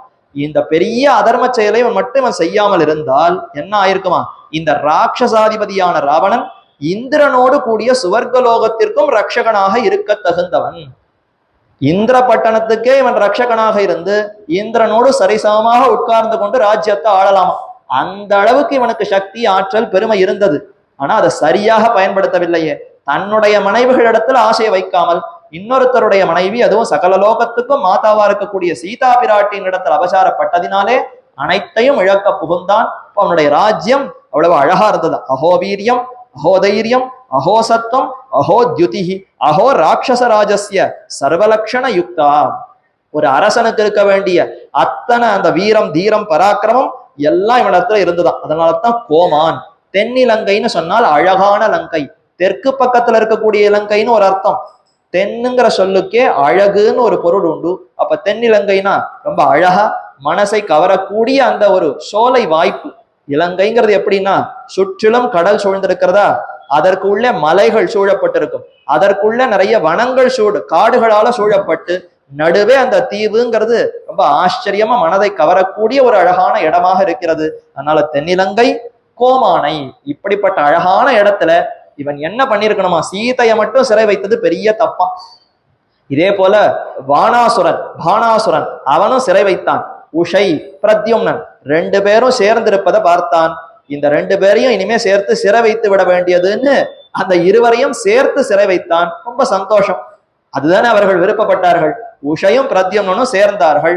ஒருத்தருக்கு ஒருத்தர் பார்த்த உடனே காதல். நம்ம ஒருத்தரை விட்டு பிரியாமல் சேர்ந்திருப்போம்னு அவர்கள் முடிவு செய்ய, தகப்பனாரே பார்த்து மாமனாரே பார்த்து நல்லா இந்த இடத்துலயே சேர்ந்துருங்கோன்னு சொன்னா இதை விட வேற என்ன வேணும்? சௌக்கியமா இருந்தா எந்த கவலையும் படல.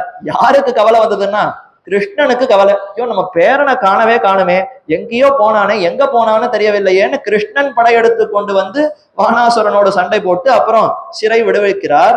அப்ப சிறை வைக்கும் பொழுது 2 பேரை சேர்த்து வச்சுட்டா கவலையே இல்லையா? இது தெரியலையே ராவணனுக்கு. எங்க ராமனையும் சீதா பிராட்டியும் சேர்த்து இந்த லங்கையில சிறை வச்சுட்டான்னு சொன்னா இந்த அழகான சோலை வாய்ப்பு இடத்தை பார்த்துட்டு அவனுக்கு அயோத்தியே மறந்துடுமா. சீதை இந்த இடத்துலயே நான் வாழ்க்கை முழுக்க கழிச்சு விடலாம், பரதனே அங்க ராஜ்யத்தை நல்லா பாத்துக்கிட்டோம், நீயும் நானும் சுகமா இங்கேயே வாழ்ந்துடலாங்கிற அளவுக்கு அவ்வளவு ரம்யமான இடமாக அது இருந்தது. ஆனால் என்ன செய்வது, அதனுடைய துர்கதி தாழ்ந்த இந்த லங்கேஸ்வரனான ராவணனிடத்துல அது சிக்கி கொண்டிருந்தது. தென்னிலங்கை கோமானை செத்தானை அவர் அப்படியே முடித்தான். சினத்தினால் தென்னிலங்கை கோமானை செத்தானை மனத்து கிணியானை. அப்படிப்பட்ட அந்த ராவணனை கொன்றொழித்தவன் சினத்தினால் தென்னிலங்கை கோமானை செத்த மனத்து கிணியான். ஒரு அம்பாலே அவன் உயிரை மாய்த்து விடாமல் படையை அழித்து புத்திர பௌத்திராதிகளை சென்று கொன்று தேரை சாய்த்து ஆயுதங்களை முறித்து அது கண்டு தரித்திருப்பான் அறக்கரதங்கள் கோன் போலும் என்றும் சொல்லும்படியான அபிமானத்தை ஒழித்து. செற்றன்னு என்ன அர்த்தம்னா அவனை போய் கொன்று விட்டார், ஏதோ ஒரு அம்பை போட்டு அப்படி முடித்தார்னு இல்லையாம். அவன் எவ்வளவுக்கு எவ்வளவு அபச்சாரம் பண்ணியிருக்கானோ அது அத்தனையும் பார்த்து பார்த்து மனசுல நினைத்து ஓ இதற்குனா இந்த தண்டனை, இதனாலதான் இந்த கஷ்டம்னு அவனே துடிக்கமா போலே அப்படி அவனை கொன்றொழித்தான். அவனுடைய அகங்காரத்தை எல்லாம் அடக்கினான். அதனால்தான் கோமானை செற்ற மனத்து கிணியான். என்னமா இந்த சீதா பிராட்டி ஒருத்திக்காக இவ்வளவு பாடுபட்டு இவளுக்காக இவ்வளவு பெரிய அரிய காரியங்களை எல்லாம் பண்ணியிருக்கிறான். மனசுக்கு மிகவும் இனியவன். பெற்ற வெறிதே பெற்றதாய் வேம்பேயாக வளர்த்தாளே. இந்த கண்ணன் எப்படிப்பட்டவன் தெரியுமா? பெற்ற வெறிதே பெற்ற தாய். இந்த தாய் யசோதை பெற்றிருக்கிறாள் இந்த பிள்ளைய. ஆனா ஊர் முழுக்க வம்பு, எல்லாரையும் சண்டைக்கு பிடிச்சு இழுத்து யாருக்கும் தன்னுடைய அனுபவத்தை முழுமையா கொடுக்க மாட்டான். பாதி கொடுத்து கொண்டிருக்கிறச்சையே ஏமாத்தி விட்டு ஓடி விடுவான். எல்லாரிடத்துலையும் வம்பு, எல்லாரையும் அழப்பண்ணுபவன். அஞ்ச உரப்பாள் அசோதை ஆனாட விட்டிட்டிருக்கும் வஞ்சக பேச்சு பாலுண்ட மசிமையிலி குறைத்தாராய். துளி கூட வெட்கம் மானமே கிடையாது. ஏதோ ஒரு தடவை அடிபட்டுட்டோம், ஒரு தடவை ஏச்சு வாங்கினோம், இன்னொரு தடவை திட்டு வாங்கக்கூடாது, இதெல்லாம் அவனுக்கு தெரியவே தெரியாது. எப்ப பாரு அடுத்தவர்களை துன்புறுத்தி கொண்டு யசோதனங்காய் உன் மகனை கூவாய். போரும்பா, இந்த பிள்ளையோட எங்களால தாங்க முடியல, யசோத நீயே உன் பையனை கூப்பிட்டு உன்னோடத்துல வச்சுக்கோன்ற அளவுக்கு அவளிடத்திலேயே போய் முறையிடுமா போல இத்தனை தீம்புகளை செய்து தாங்க முடியல. இவனுடைய அவன் படுகொலை அடிக்கும் கிருஷ்ணனை போல் அன்றிக்கே ராமன் எப்படிப்பட்டவன்னா தாரை படுகொலை அடிக்கும் கிருஷ்ணனை போல் அன்றிக்கே பெண் பிறந்தற்காக படாதனப்பட்டவனாகையாலே தம் நெஞ்சுக்கு தென்றலும் நிலவும் சந்தனமும் போலே. இப்படி ஒரே கஷ்டப்பட்டிருக்கக்கூடிய இந்த மனசுக்கு ஆறுதல் எதுன்னா நல்ல தென்றல் காற்று, நல்ல குளிர்ந்த சந்தனம், அதே போல நிலா. இந்த மூன்றும் எப்படி நமக்கு அந்த தாபத்தை எல்லாம் போக்கி ஆறுதலை கொடுக்குமோ, ராமன் எப்படிப்பட்டவன்? சந்திர காந்தானனம் ராமம். ராமச்சந்திரன் என்றதான பெயர். அப்ப சந்திரனை போல அந்த ஒளியோடு திகழக்கூடிய திருமுகத்தோடு நம்மை நோக்கினால் தாபமெல்லாம் போகும். நிலவு தென்றல் சந்தனத்தை போல ராமபிரானுடைய அந்த குணங்களை எல்லாம் பாடுவோம் என்று சொல்லி பெண்களை துடிக்க வைத்து பின் பశ్చాத்தாபமும் இன்றைக்கே இருக்கும் அவனை போல் அன்றைக்கே. துடிக்க வச்சுட்டு பశ్చాத்தாபம் கூட கிடையாது. பశ్చాத்தாபம்னா பின்னாடி நினைத்து பார்த்து வருந்துவது. கோபிகைகளோட இப்படி 10 வருஷம் எல்லா விளையாட்டையும் விளையாடினானே, திரும்பி ஒரு நாள் இந்த கோகுலத்துக்கு வந்து இந்த கோபிகைகளை கண்டு ஏதான சமாதானம் சொன்னார், ஆறுதல் சொன்னார்னு உண்டா? போனவர் தான், மறுபடியும் வரவே இல்லை. அப்ப பெண்களை சிரமப்படுத்தி விட்டு மீண்டும் வந்து அவர்களுக்கு ஏதோ ஆறுதல் சொன்னார்? கிடையவே கிடையாது. ஆனால் 10 மாசம் பிரிந்திருந்த சீதா பிராட்டிக்கு மீண்டும் ஆறுதல் சொல்லி நீ வான் அவளை கையப்பிடித்து அழைத்து கொண்டு மீண்டும் அயோத்திக்கு திரும்பி சிங்காசனத்திலே அமர்த்தி ராஜ்யத்தை ஏற்றுக்கொண்டு சிறப்பாக வாழ்ந்தார் என்றால் ராமனுக்கண்ணோ பெருமை என்று சொல்லி மனத்து கிணியானை பாடவும். மகா குணம், எப்படிப்பட்ட குணம் என்று அந்த ராமபிரானுடைய குணத்தில ஈடுபட்டு கண்ணன் நாமே குழறி கொன்றீர் எனப்படுபவனுடைய நாமத்தையோ நாங்கள் பாடினோம். கிருஷ்ண நாமத்தை கேட்க கேட்க பிராணன் போய்விடுமா போலே அத்தனை ஒரே துக்கமா. ஆனால் ராம்பிரானுடைய நாமத்தை சொன்னால் பராசர பட்டர் தெரிவிக்கிறார், அத உபரி மிருத சஞ்சீவனம் ராமவிருத்தாந்தம். சஹஸ்ரநாமத்துக்கு வியாக்கியானம் பண்ணி கொண்டிருக்கிறார். ராமபிரானுடைய திருநாமங்கள்லாம் வர்றது பரதி ஸ்பஷ்ட பரர்திஹி ஸ்பஷ்ட புட்டகா, அந்த திருநாமங்களை எல்லாம் சொல்லும் பொழுது இதெல்லாம் இனிமே ராமபிரானுடைய திருநாமங்கள்னு சொல்லணும். ராமனுடைய திருநாமங்கள்னு சொல்லுவதற்கு பதிலாக என்ன தெரிவிக்கிறாருன்னா, இதெல்லாம் போகிற உயிரையும் மீட்டு கொண்டு வரக்கூடிய மிருத சஞ்சீவனம் ராமவிருத்தாந்தம். மிருத சஞ்சீவினின்னு ஒரு மருந்தான். மிருதம்னா மரணம். அந்த மரணம் ஏற்படும் தருவாயிலையும் மறுபடியும் ஜீவனம், வாழ்க்கையை கொடுக்கக்கூடியது எதுவோ அதுக்குதான் மிருத சஞ்சீவினின்னு பெயர். அத மாதிரி நம்முடைய பிராணனே போகிற நிலைமை வந்தாலும் ஆபதாம் அபஹர்த்தாரம் தாத்தாரம் சர்வசம்பதாம் லோகாபிராமம் ஸ்ரீராமம் பூயோ பூயோ நமாமியகம்னு கொண்டாடப்படக்கூடிய ராமபிரானுடைய திருநாமத்தை என்னோ சொன்னோம். இதை கேட்டாவது நீ எழுந்திருந்து வர வேண்டாமா? இறந்தவரையும் உயிர்ப்பிக்கும் ராமவிருத்தாந்தத்தை என்றோ சொன்னோம். தன் காரியத்தை முடித்து நமக்கு உபகரித்ததாக நினைத்திருக்கவனையோ நாங்கள் சொன்னோம். நம் காரியத்தை தன் பேராக செய்யவனை என்றோ பாடினோம் என்று இப்படி வரிசையா ராமபிரானுடைய பெருமையெல்லாம் பாடியிருக்கிறோம். பாடவும் நீ வாய் திறவாய். இதோ ராமனை பாடணும்னு கேட்ட உடனே நம்முடைய ராமனான் நீ எழுந்து வர வேண்டாமா? கேட்டும் நீ வாய் திறவாய், பாடவும் நீ வாய் திறவாய். எங்களுடைய அனர்த்தத்தை காணாவிடிலும் உன் பிரீத்திக்கு போக்கு விட்டு பாட வேண்டாமா? நாங்கள்லாம் கஷ்டப்பட்டு அதை பார்த்து வருத்தத்தோடு வரக்கூட வேண்டாம். உனக்கே இப்போ கண்ணனை விட்டு பிரிந்திருக்கக்கூடிய அந்த ஆற்றாமையை போக்கிக் கொள்ளுவதற்கு நாமும் ராமநாமத்தை சொல்லுவோமே, நம்முடைய கஷ்டமும் போகுமேன்றதுக்காக வரலாமே. உனக்கு ஒரு நன்மை தருவதற்கு, தன் நன்மையை பெறுவதற்காகவாவது நீ வர வேண்டும். உன்னுடைய நன்மையும் பாராமல் எங்களுடைய நன்மையும் பாராமல் உள்ளே கிடந்து இப்படி உறங்குகிறாயே, பாடவும் நீ வாய் திறவாய், இனித்தான் எழுந்திராய். இன்னும் என்னமா படுக்க, இன்னும் எவ்வளவு நேரம் சயனித்துக் கொண்டிருப்பாய்? ஆச்சு 7 பாசுரம். 4 மணிக்கு எழுப்ப ஆரம்பித்தாலும் இத்தனை பாசுரங்களுக்கு கிட்டத்தட்ட 1 மணி நேரம் 1.5 மணி நேரம் ஆயிருக்குமா? அப்ப ஆச்சு சூரியனே வெடிய போறது. இன்னும் நீ படுத்துக் கொண்டிருந்தாய், இனித்தான் எழுந்திராய். இன்னும் நீ ஏன் படுத்துக் கொண்டிருக்கிறாய்? எங்கள் செல்லாமை அறிந்த பின்பும் எழுந்திராது ஒழிவதே. இதென்ன பேருறக்கம்? இதற்கு முன்னாடி கும்பகர்ணனை ஒப்பிட்டாள், பெருந்துயில் தான் தந்தானோன்னு. இங்க துயிலை விட இன்னும் உறக்கம், உறக்கத்தை விட பேருறக்கம். அப்படின்னா அவளுடைய தூக்கத்தை காட்டிலும் இவளுக்கு இன்னும் தூக்கம் அதிகமாக இருக்கு. அவள் கூட எழுந்து எங்களோடு சேர்ந்து விட்டாள், நீ இன்னும் எழுந்திருக்காமல் உள்ளே இருக்கிறாயே, இதென்ன பேருறக்கம்? எம்பெருமான் பிறர்க்காக உணர்வன். எம்பெருமாள் திருப்பார்கடல சயனித்துக் கொண்டிருப்பவன். எதற்காக சயனித்துக் கொண்டிருக்கிறான்னா, யாரெல்லாம் நம்ம கூப்பிட போறான்னு அதிலேயே காது வைத்துக் கொண்டு இப்படி சயனித்துக் கொண்டிருக்கிறானா. அப்ப அவன் தூங்கவே இல்லை, பிறருக்காக உணர்ந்து கொண்டு சயனித்துக் கொண்டிருக்கிறான் எம்பெருமான். சம்சாரிகள் எப்படிப்பட்டவர்கள்னா, தங்களுடைய நன்மைக்காக தாங்களே தூங்கிக் கொண்டிருப்பார்கள், தங்கள் காரியத்திற்காக உணர்வார்கள்.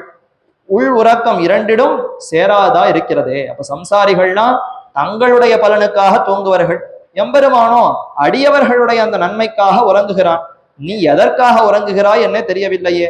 பகவத ஸ்வராயை நமஹா என்று அந்த ஒரு நாள் கஜேந்திராழ்வானுடைய அந்த ஆபத்தை கேட்டவுடனே கருட வாகனாருடனாக எப்படி விரைந்து ஓடி வந்தானோ, அதை போலே நீ ராமவிருத்தாந்தத்தை கேட்டு சடக்கன எழுந்து வர வேண்டாமா என்று கண்ணனோடு பழகினத்தினால உனக்கு அந்த தன்மை இல்லை போலும் என்று பக்தர்கள் ஈடுபடும்படியாக அரைகுலைய ஓடி வருபவனோட பழகி வைத்தும் இங்கனே ஒரு பேருறக்கம் உண்டாவதே. அனைத்தில்லத்தாரும் அறிந்தேலோர் எம்பாவாய். இப்படியெல்லாம் சொல்லி பார்த்து அவள் எழுந்திருக்கவில்லை. ஒருவேளை அவளுக்கு என்ன எண்ணமாக இருக்கலாம் என்றால், தன்னை வந்து அனைவரும் எழுப்புவதுங்கிறது ஊர் முழுக்க தெரிய வேண்டும்.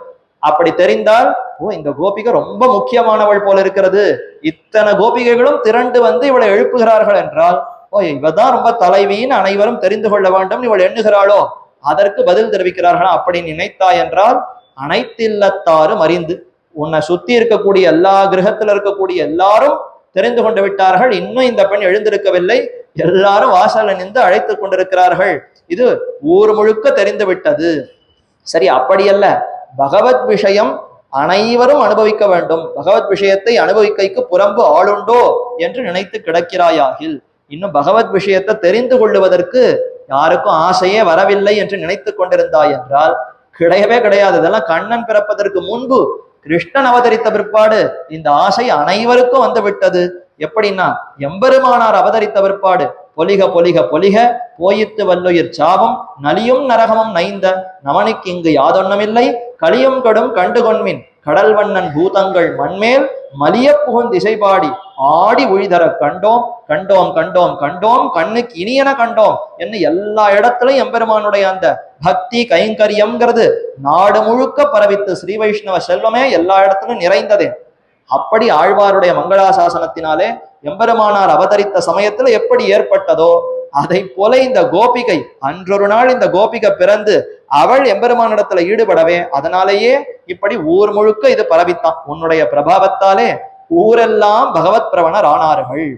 ராமானுஜருடைய சம்பந்தத்தினாலே அனைவருக்கும் சத்துவகுணம் ஏற்பட்டு நாம எல்லோரும் இப்போ எம்பெருமானுடைய அடியவர்களாக இருக்கிறோம்னா இது யாருடைய பிரபாவத்தினால ஏற்பட்டது? எம்பெருமானாருடைய பிரபாவம். அதே போல இந்த கோபிகையினுடைய பிரபாவத்தினாலே ஊர் முழுக்க அனைவரும் பகவத் விஷயத்தை தெரிந்து கொண்டு விட்டார்களாம். அனைத்தில்லத்தாரும் அறிந்து ஏலோர் எம்பாவாய், ஆகையால் நீ எழுந்திருக்க தட்டில்லை என்கிறார்கள். எம்பெருமானார் அவதரித்த பின்பு எல்லாரும் பகவத் விஷயம் அறிந்தா போலே காணும் இப்பெண் பிள்ளை பிறந்த பின்பும் என்று அருளி செய்வர்கள் என்று இத்தை ஆச்சாரியர்கள் அற்புதமாக காட்டுகிறார்கள். அதனாலேயே இந்த பாசுரம் ஸ்ரீபெரும்புதூர் அந்த க்ஷேத்திரத்துல 2 முறை சேவிக்கப்படும். எப்பொழுதெல்லாம் திருப்பாவை சேவிக்கப்படுகிறதோ அப்பொழுதெல்லாம் இந்த பாசுரம் மட்டும் 2 தடவை சேவிக்கப்படும். ஏன்னா அனைத்தில்லத்தாரும் அறியும்படியாக அவதரித்தவர் சுவாமி ராமானுசர். அந்த ராமானுசருடைய திருவடிகளை பணிந்து அவளுக்கு தங்கை என்று கொண்டாடப்படக்கூடியதான கோதை நாச்சியார் அவருடைய திருவடிகளையும் பணிவோம். இப்படி இந்த பாசுரத்தில் அழைத்தவுடன் அந்த பெண்ணும் வந்து சேர மேற்கொண்டு அடுத்த திருமாளிகைக்கு சென்று இன்னொரு கோபிகை எழுப்பிக் கொண்டு மேலே கண்ணனிடத்துல செல்லுகிறார்கள். அது என்ன என்பதை நாளைய தினம் வந்து அனுபவிக்கலாம் என்று கூறி அமைகிறேன். தற்பொழுது இன்றைய நாள் பாசுரத்தை அனுபவிக்க வேண்டும், அனுசந்திக்க வேண்டும் என்று பிரார்த்தித்துக் கொண்டு அமைகிறேன்.